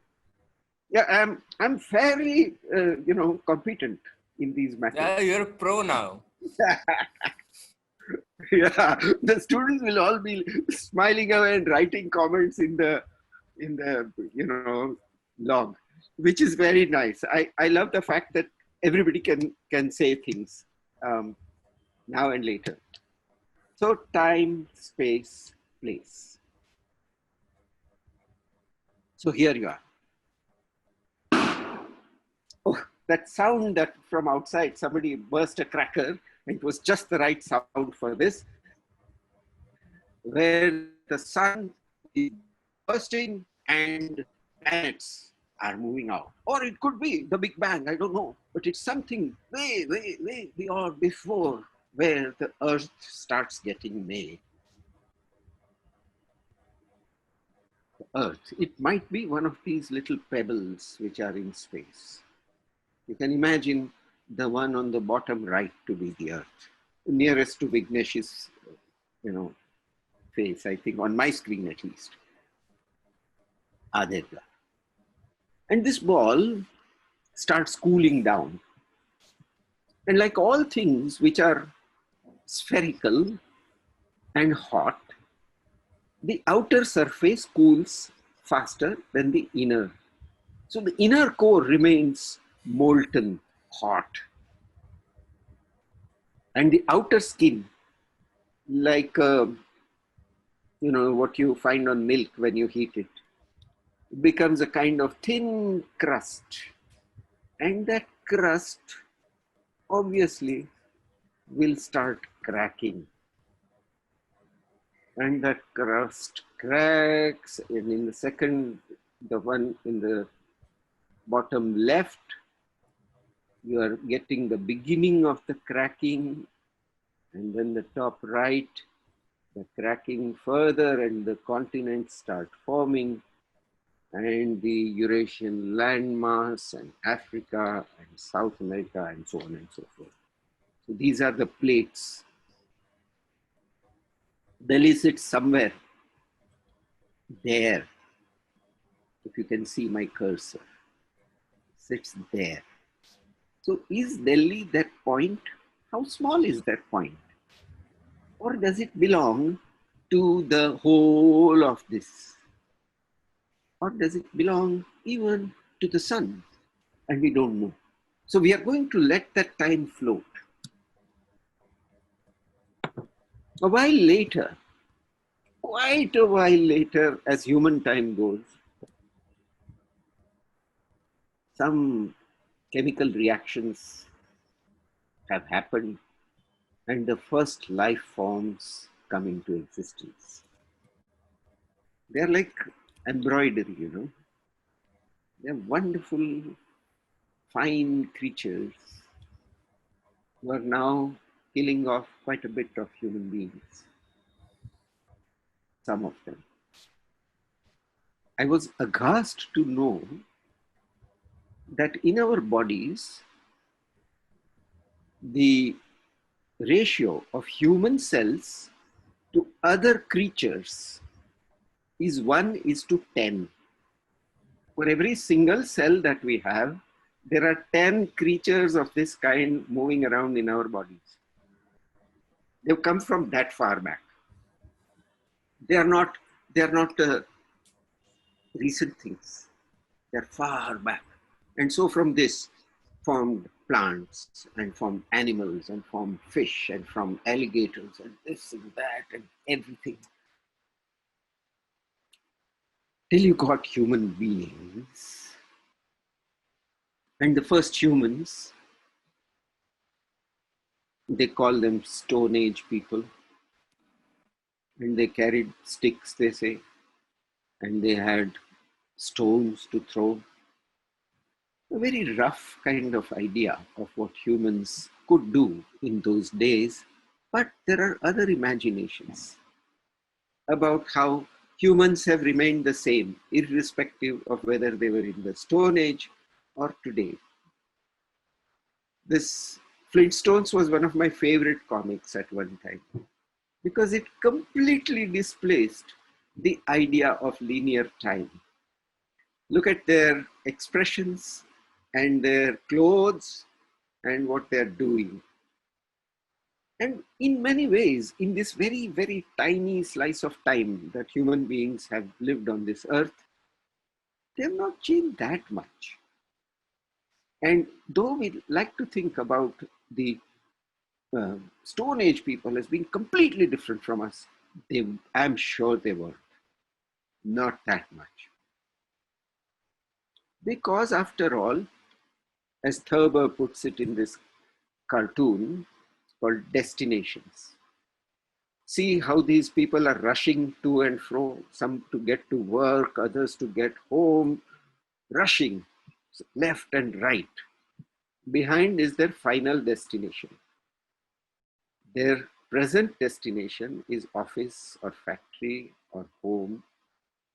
Their final destination is the graveyard. And that's what it tells about time. Just to loosen up our notion of time, we need to have a sense of humor. Not macabre humor, but a very gentle humor about the fact that the human species exists, comes into existence, passes away, is gone. And yet, the language remains. The way of talking to each other remains. Perhaps kinds of food remain. So many of the things that if you, for example, invent a new kind of sambar, it will stay in your family. And 2 generations from now, it might come into a recipe book. And this kind of thing is what time is.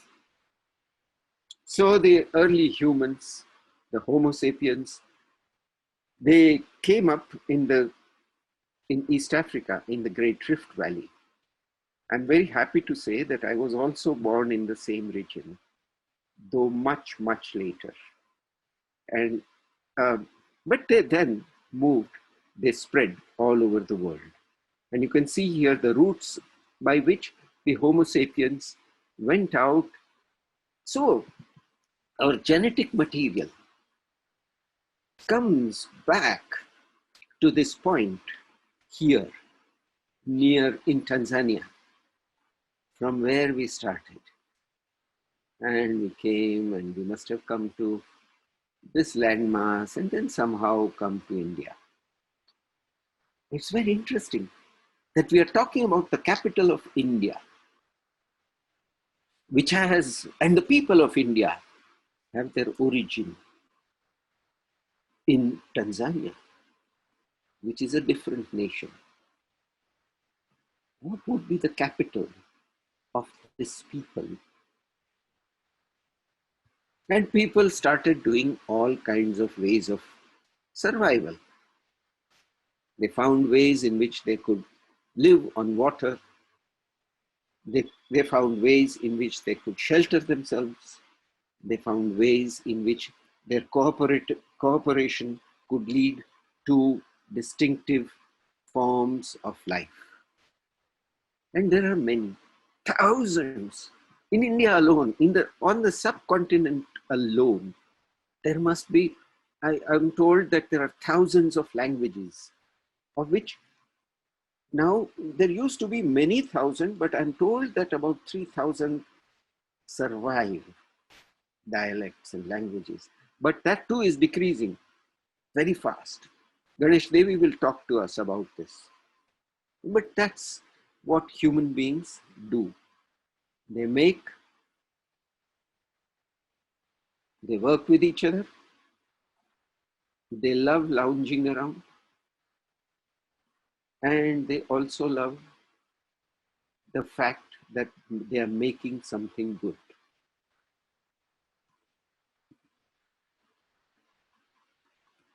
This very simple form of transcending the limits of your existence for every human being comes from the idea of doing something well. So this studio also will look at time, and this time of 5 weeks maybe, as a time when we start doing something well, however small it is.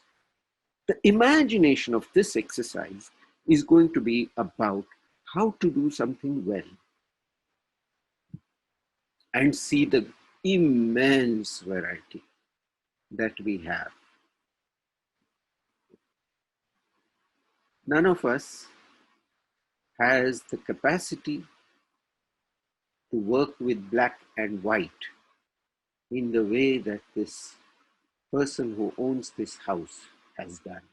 I couldn't for sure, I know that. Not half as good. And we don't call them artists. They are not part of the high culture. Yet, there is a tremendous energy of making, which is evident. And the city is then a reflection of that energy of making in whatever context, in whatever geography, however hard the conditions, however difficult the materials. But the fact that humans enjoy making something well, whether geometrical or otherwise, it doesn't matter. That this is the question of how we enter and inhabit time. We inhabit time in order to see the difference between less well and better and well, till we start then exchanging things with each other. These are the trade routes that developed. Of course, this map is from 300 BC, but I'm sure there must have been, for thousands of years before that, there must have been exchanges going on. For example, the agate, which is found at Khambhat, which is on the coast of Gujarat, was used in jewelry several thousand years ago in the Middle East, in Africa. And it's only found there. there must have been trade relations. But the ones that we know about, that's the other thing about history, that the farther back we go, the less we know for certain. And then we have to inhabit it in the imagination. Is that wrong? Is that subjective? Is that biased? For a while, we are going to put that aside. Because they say that a collective comes out with a truth. Now, this is, scientific. The scientists are saying that. They've studied things, and so we have to believe them. We have no option but to believe scientists. So they have found that when there are more than 15 people estimating the weight of something, it comes out correct within 2% or less error. If there are fewer, there will be more error. So if that is the case, our 85 imaginations of history will perhaps build a notion of time and history, which though we may not be able to prove it, may be a little more correct than what I write and what I think, or you write and you think alone. With the movement across the continents came travelers, came colonialists who wanted to have the resources and who needed the land. But there were also people in search of knowledge, like Ibn Battuta.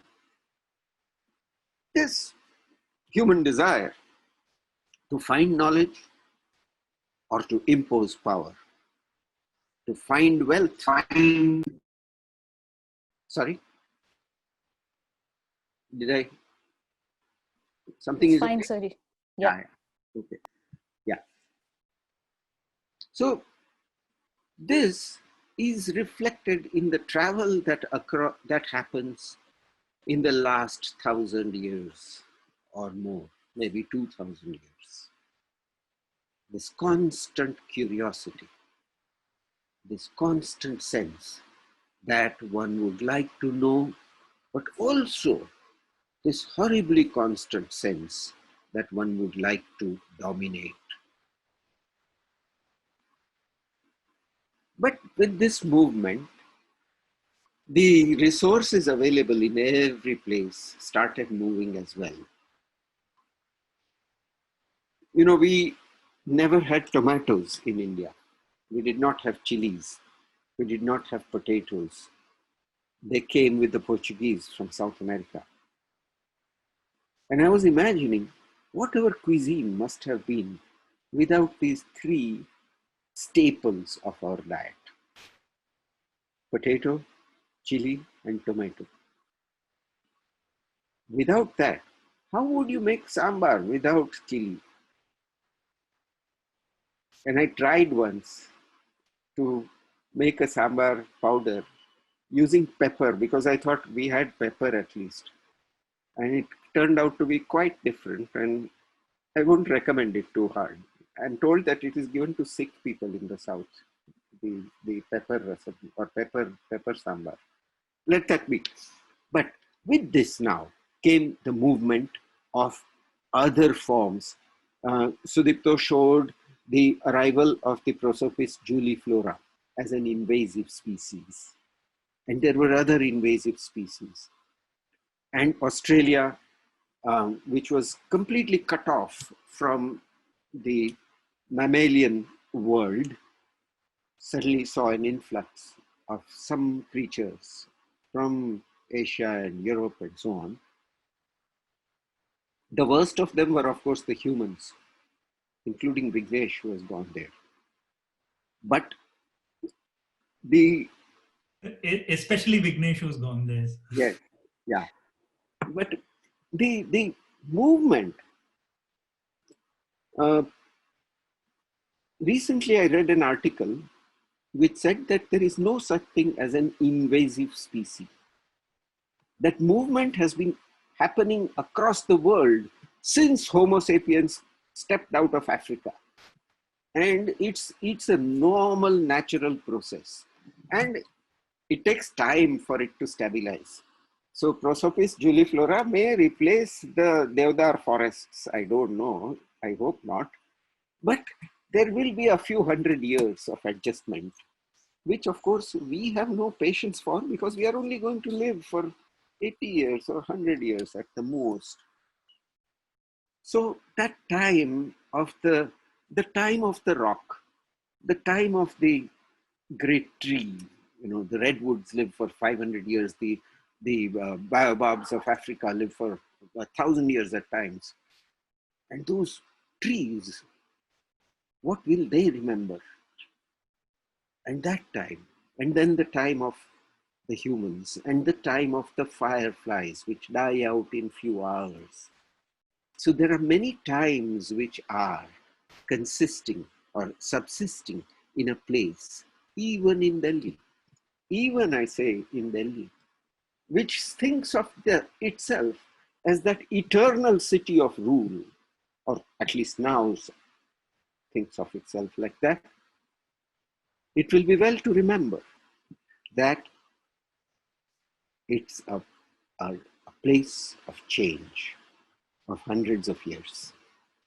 Anyway, let's go back to the things which change slower. And geographies change slower. Vegetation, climatic patterns, rock formations, geologies. These are also part of a place. So Dipto talked about that when he talked about the river valley and the formation of the ghats. But amazing, isn't it, that the majority of rivers of India move from west to east and flow into the Bay of Bengal. We are contributing much more to the Bay of Bengal than we are contributing to the Arabian Sea. And it's a fantastic thing, because all our trade is dependent on the connection between the Arabian Sea and the Bay of Bengal. And Delhi is that entrepot, that place in between, not the final destination, the place in between the Indian Ocean and the Bay of Bengal, between the Asian landmass and the archipelagos of the southeast, between Australia and Siberia. The birds know this. 3 or 4 migration routes cross India, many of them over Delhi. And the birds know that they connect. Humans find it difficult. They can't fly, obviously, so that's one problem. But otherwise also, their minds cannot take it, that there is give and take. You take from the sea, you give back to the sea. You take from the land, you give back to the land. That's time also. And that which was rock becomes soil, becomes rock again by compaction. And earth movement will bring it back to the top of the mountain. And again, water will erode it, and it will become sand and then soil. Again, after a few million years, it will become rock again. But water fascinates us because we are made of water, 70%. So it is not surprising that water is so important to us. And then we start saying, at the edge of water, what do we do at the edge of water? How do we inhabit that line where the water will come forward and back, where it will become something which is not a fixed line, which is a zone, the zone between the land and the water. And we build stories along the water. And stories hold our imaginations in that continuity. There are many stories, not just these two. Some done very well, some done in a very crude way. However, stories are stories, like Shilpa's story. And these stories are what are the threads which allow us to fool around with time for a while, like a kite thread. If time was a kite and the thread is something that you can pull at, and maybe it's somebody else's kite you can cut by pulling or releasing the thread. How would it be to have time like that? And then all kinds of things and people. You know, that iron Ashokan pillar in Delhi, the iron workers of India were the tribals, and only they had the knowledge of how to make this kind of steel which did not rust for all these 2000 years. And we call them Adivasis, and we call them tribals, and we call them primitive, and now we are taking their steel away from them, of course.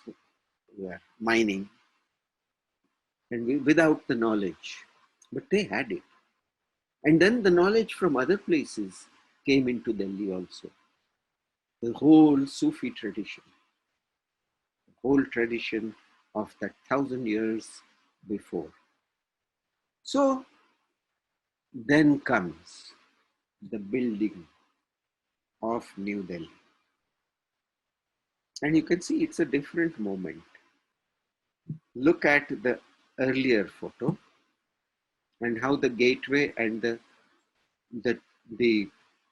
Ashokan pillar coexist in some uneasy truce with each other. They come from different time periods, different modes of belief. And look at the photograph where how people are sitting and standing and talking and singing all at the same time. And the child is about to fall asleep. All that is happening. But now the child will not fall asleep here. You will not talk unless called upon. This is the kind of aura that is being built here. And that aura is supported by ceremony. Ceremony, pomp, clothing, crowns of glory. And that is also time which very soon after this was done, they had to leave. In the height of their glory, they had the few years to go. And with the refugees came a different Delhi, which we call people who come to live in cities, we call them migrants, and we call them refugees. So who are the original people? Who was the original Delhiite? By any measure, Gayatri cannot be an original Delhiite. She's a migrant. She's a refugee at the most. And all, Sudipto is a migrant too. So that the Delhi, it is the city, like other cities, it is the city which makes itself available for all to find their way of surviving and prospering. A city is a place which offers, not a place which cordons off. And this is also in all the stories as well. Look at this wonderful photograph of the film posters. Of course, at the top is standard batteries. It is good to be Indian. That is the slogan, wonderful slogan. Today is Independence Day, and we have to thank Standard Batteries for this reminder. But look at the other posters. From medicines to everything, sweets and the dreams, all dreams. And in front, those dreamers try to find a little pleasure in life, eating this fruit. This is what is the life of the city. This is also the life of the city, where injustice is fought and solidarity is found, where play is at the root of everything. So we come to today's Delhi, or today's world really.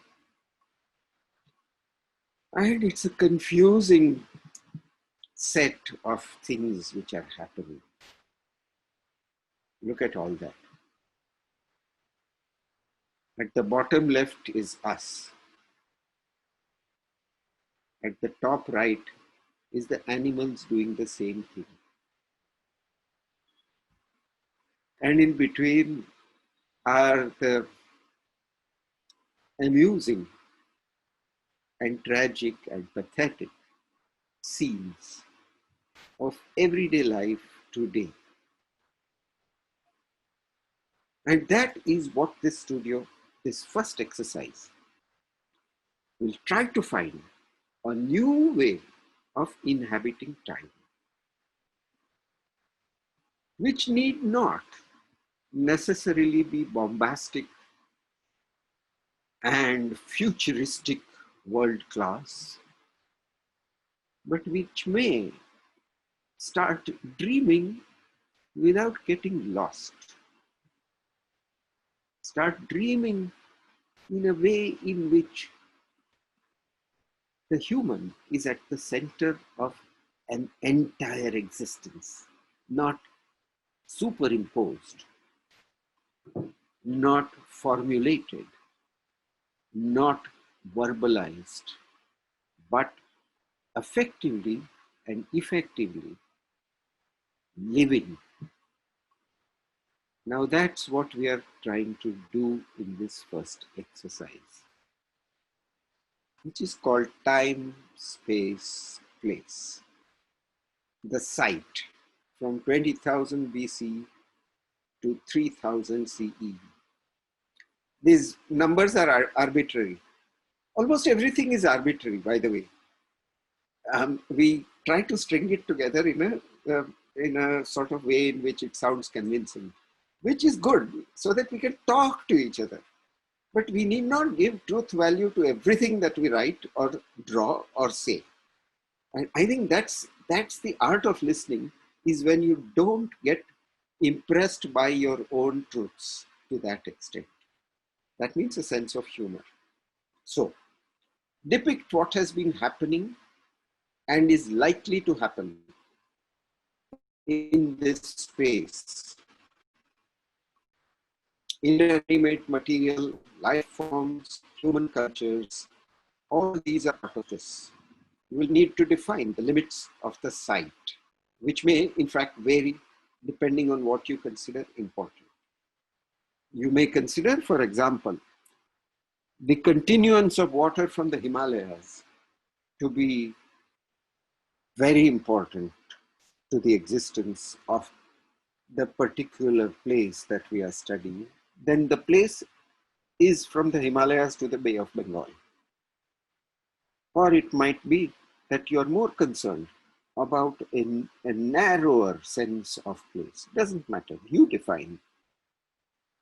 And you imagine what has been happening and is likely to happen in this space. Consider everything: inanimate material, life forms, human cultures, all these are part. And then put this together in any medium that you feel is suitable. You can draw, you can collage, you can write, you can speak, you can make a video, you can do a dance drama. I don't know if you can collect enough people in this time of COVID. So something which expresses what happened and what is likely to happen. Let your imagination faithfully follow what it feels must have happened and what might happen. And with 85 imaginations, we will come to a broad vision of the time of this place. There you are. I'm done.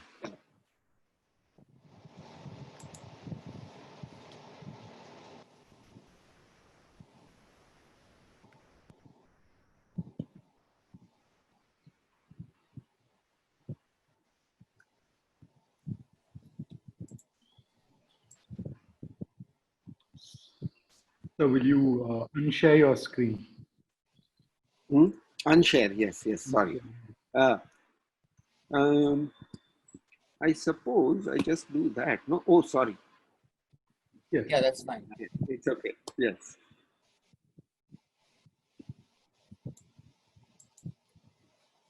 So there is the pin drop silence that we were expecting after that exercise. Yeah, I have a question.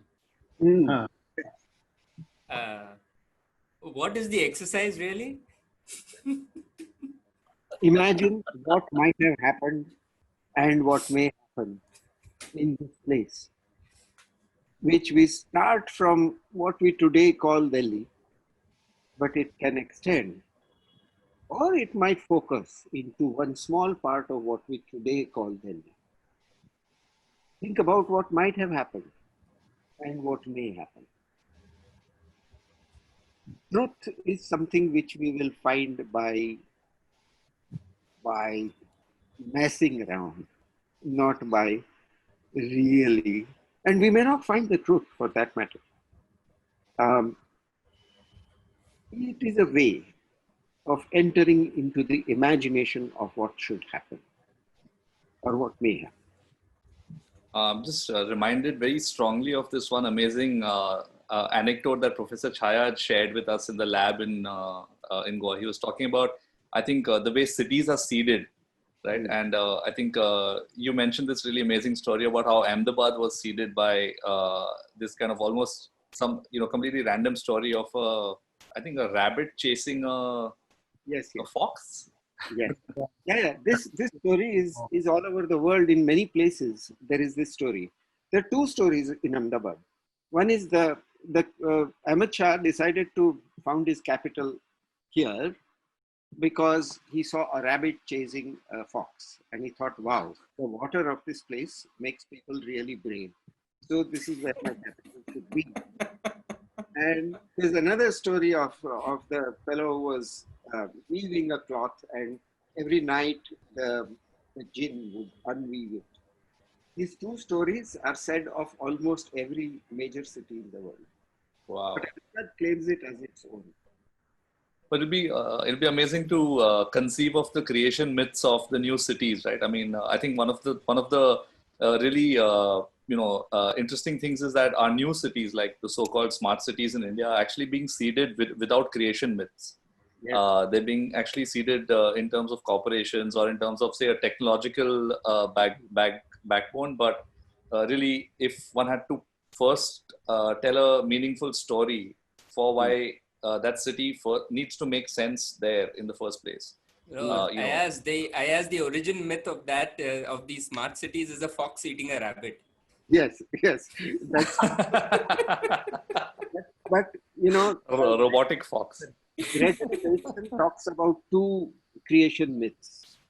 In the one, there is the Bible. In the Bible, there is God, and He separates the earth, the ground from the water. He separates, and by separating, by categorizing, he is able to organize the livable space for humans and the sea as something the opposite of that. Yeah?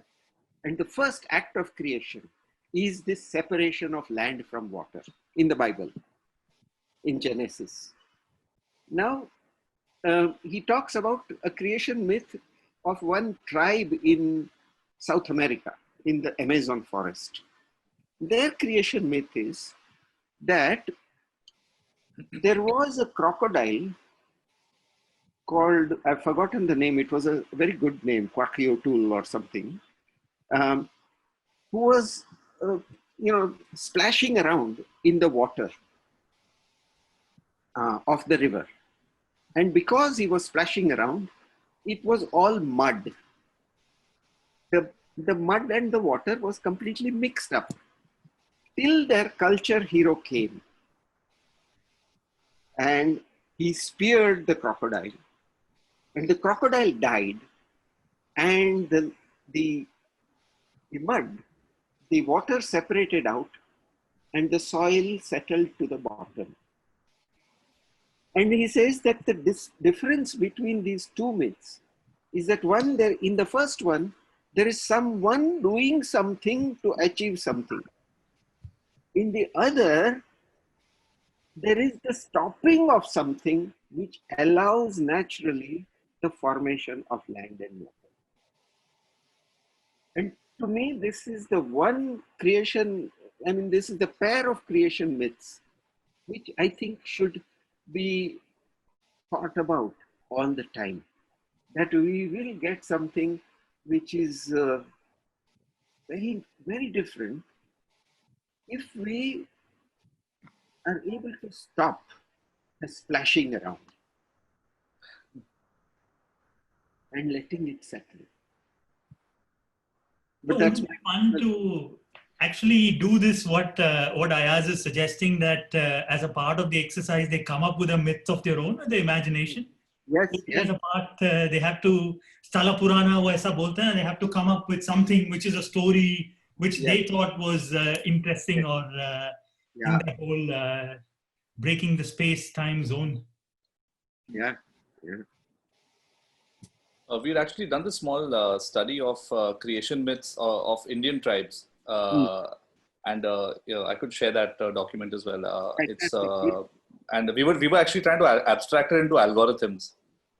So we were trying to see how a creation myth that plays out in a tribal tradition could actually become the source code for machine visualizations and stuff like that. I could share some of that. Control. No, that sounds fantastic, Ed. Please share. The most disturbing thing we found is that almost every alternate story is some strange relation with incest. So there is some conception of original sin, it's almost like the rest of the tribe is kind of apologetic to either the forest entity or it starts off with a little bit of guilt and with a little bit of this idea of original sin, which is kind of interesting. I'm not sure if there's any kind It's not original sin, but you see what happens is that first there is the one life and it feels lonely and it splits into two. Then it has to have sex with itself, more or less. True. Yeah, true. And all creation has this strange kind of relation of one becoming two and then uniting. And this is a very, very, I think it goes into even Lacan, for example. That this notion of the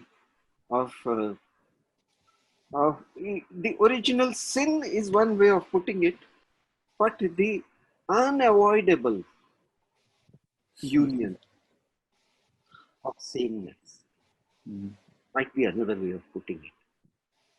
Yeah, this is a lot more empowering. We shouldn't talk about sin at all. Sin to hai nahi.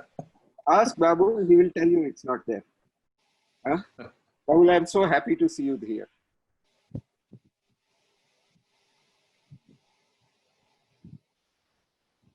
Me too. It's good to see you all. Yeah. After so long. Yeah, yes. Yeah. So I'm sure creation myths. Go ahead, Riaz. No, please go. Sorry, I was not saying. But I don't know how much more time we have, because of course this can carry on endlessly, and I'm happy. I guess some of us are happy to do that. So, Sudipto, Riaz, please be wary of the time. But I'll just say this really quickly. Speaking of creation myths, I found it really incredible that there was this scientist by the name of Lynn Margulis, and she has sort of refuted a kind of quintessential maxim of which is of Darwinianism, which is the idea that somehow there is a sort of survival of the fittest, or somehow that you have male and female that procreation starts with this kind of cellular idea. And so she was studying the nucleus, and like Professor Chaya was saying, if you think that the human body has a ratio of 10:1, 10 being organisms that are from outside the human body, and 1 is a human cell with the human DNA. Think of that is a mind-boggling thing. And it starts with Lynn Margulis, because she found this in the nucleus of a cell. And she said that the origin of life is not this kind of sexual reproduction, but it is symbiogenesis, which is the kind of coexistence of multiple, so all of these things, mitochondria, and I'm not a cellular biologist, but all this stuff that we studied when we were in school, they all have, now it has been traced, they all have different DNA. So they're all various strange organisms that come together to form the cell. And that is a whole other kind of creation myth, which is one of symbiogenesis, So I think that is, it totally blows this idea of Adam and Eve and all of this out of the face. The other thing that I'll just say this, and then that's a lot. But the other thing is this idea of the feminine divine, right? So you, from Amaterasu, Omikami, which is the Japanese, if you trace like pre-Christian gods were almost always feminine deities. And also the concept of mother, Pachamama in South America, Vasudha in India. We have always had the idea of fertility. And the idea of fertility was related to multiplicities, almost always. It was never related to duality of Adam and Eve. And I think if there is anything to be taken from Professor Chaya's lecture, is that these notions of binaries and dualities have to be sort of contested almost at the level of the origin story. I think that's a fantastic thing Sarosh has just said, because also, when one thinks of what is big and what is small, and what is important and what is not important, we tend to think of big things as important and small things as things that you can look over. And, the way that today's, I can only call it a kind of conversation started from very large things when Professor Chaya and even Sudipto was talking about. And now we are talking about the nucleus of cells and how it affects, these tiny things. And actually we are doing a studio about a city. It kind of boggles that we could be in this kind of zone throughout the studio. And I think that if we are able to kind of zoom in and zoom out, much like that wonderful video or movie at that time by the Eames, The Powers of 10. I don't know if you've seen it. It's such a fantastic film where you realize or you see that the structure at the smallest level and that at the largest level are so similar when you look at the patterns. And the fact that we can move in and move out and perhaps decide at what scale we want to see the world is part of the studio, I think is going to be very exciting. It reminded me of one of the most exciting things I read when I used to read a lot of physics, and Professor Chaya would remember chaos theory and complexity. And, when you look at those theories, and I mean, they were parts of physics, they said that you can never really measure the length of a coastline. because it depends on the scale at which you look at it. And if I actually walk the beach, and I was to measure every rock and nook and cranny, it would be an infinite length. And yet, with such confidence, when I Google the length of the Indian coastline, says 7,500 kilometers. I think of it, and then I realized that if I zoomed it, it could be actually several million kilometers, depending on which scale I was to take my least count. And I think this is what one is asking about the city. We are so familiar, and we lock in the scale at which we look at cities, that we have a very particular view and a fixed view. And the pattern might be very different if we zoomed out for a while and then zoomed back in. And the reality might be somewhere across those scales rather than at any particular scale. Because if I was looking at a coastline at, say, 2 kilometers away from the earth, I get a very different picture from that which is very close to the earth, as we have been talking about. And I think that we must realize that the zooming in and zooming out limits and defines differently our perception of our city, its connectivities, its distinctions. We must make things distinct. I don't think Professor Chaya or any of us is saying that lines or distinctions are unimportant. They're very important, and we must separate and we must bring together.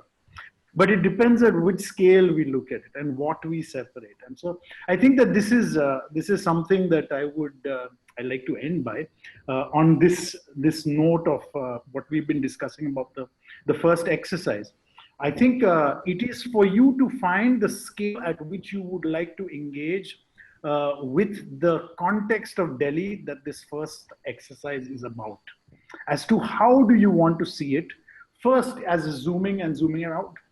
It can be in terms of space, like you are inhabiting, like you do when you look at a Google map. But what we are trying to focus on is how does it work when we look at it in terms of time. If we zoom out and look at time as slow, or zoom in and look at the microbial kind of activity that is so so hyperactive even in the stillest pond.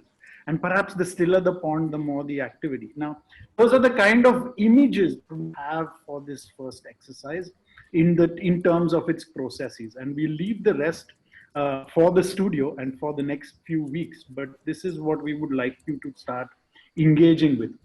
I think we'll end this year and come back to the more practical realities of your groups and the kind of instructors you all will be working, who you get to bug this weekend and the next week, and who gets to work with you. All of those are the kind of things that we need to talk about. I can ask Sudipto, should I hand it over to Gayatri and Oasis? Is that what the people... Yeah, I think so. Yeah. So Gayatri, Oasis, maybe you all can just instruct people as to how they go about now, finding their instructors and their groups. Gayatri, could you please start? I'm just pulling up the Excel file. I was just going to ask you to start. Okay, just a brief, a very brief interruption here. I am assuming that there must be a timeline for the previous submission, even if we are talking of something beyond time. So when are we expected to submit it? You're saying the first exercise? Yeah. Yeah, there is a calendar up there. I think it's the coming Thursday, but I may be wrong. I haven't looked at the calendar today. So if you can just look at the calendar, and it will tell you where one exercise begins and ends. Okay, but we can look at it together as well in our groups. Mm-hmm. It's about, if I remember correctly, it's about you have a little bit more. It's either Thursday or Tuesday. Please look at that. Okay, thanks. That was it.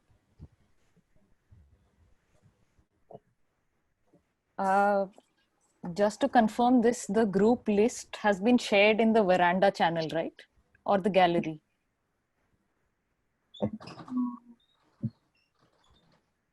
I don't think the group list has been shared. They know what group they are because they are in that group. So they can't access any other group because all the other rooms are private. Okay. So yeah, So we will be what you in, guys have to do is, yeah. Sorry, continue. Sorry, yeah, that's all I had to say. So whatever media you come up with, you will have to post it in your channel only. So basically, we will come up with a naming convention that you guys just have to follow and post it in your channel. And from there on, the instructors can take it and respond to it. Maybe, and even the instructors can post handouts in the rooms. So it will be available to, well, all the instructors are available in every room. So either they will post it in library or to the specific group as the time, as it progresses. So I guess, do you want to see the list of the participants, how they are divided, or do they check this out? Yes, please. Can you pull up the Excel, please? Yeah. Also the calendar, Gayatri, if you could pull up, or anyone else could pull up the calendar, that'll be great. Why? So why don't you pull up the calendar? But then we can do it only once at a time anyway. Yeah. So whoever has it ready, whatever is ready. Okay. So voices. So Hussein. Okay. So Riaz, we don't have we on Monday who goes where, we don't have an idea, and that will be posted really soon. That will post later this evening. Later this evening. That's great. So any questions? Last few questions.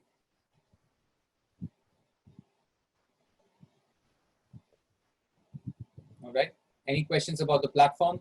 Any difficulties about Chai Poshe and the video room? I hope you found the video room. One thing on the calendar, which is not very clear, there is one studio in the afternoon, I mean this evening session, 5 to 8. Then there is instructor engagement. Instructor engagement is also going to be as long 3 hours. Instructor engagement is the studio.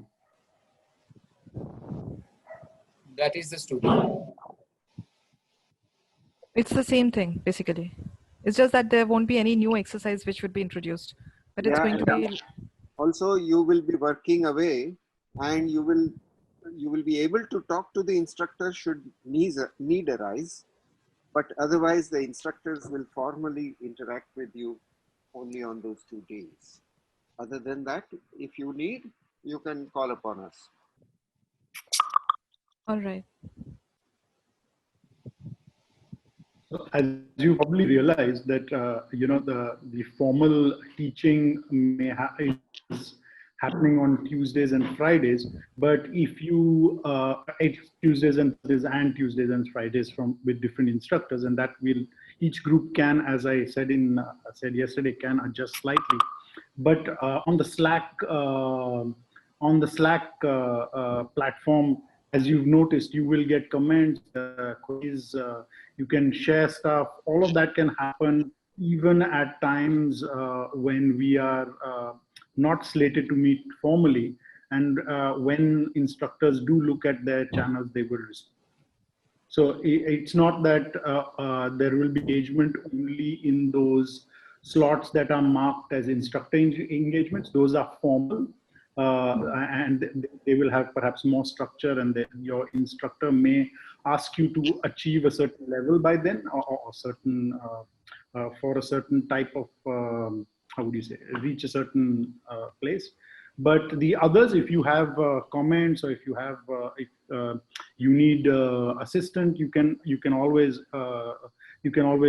message in the group. Okay, thanks. Another thing is, always he has put one link to the Google Drive. So which I'm assuming, I mean, for every room, there is a separate Google Drive, basically, which would be available to the participants there. So probably that's where we have to put up our submissions, right?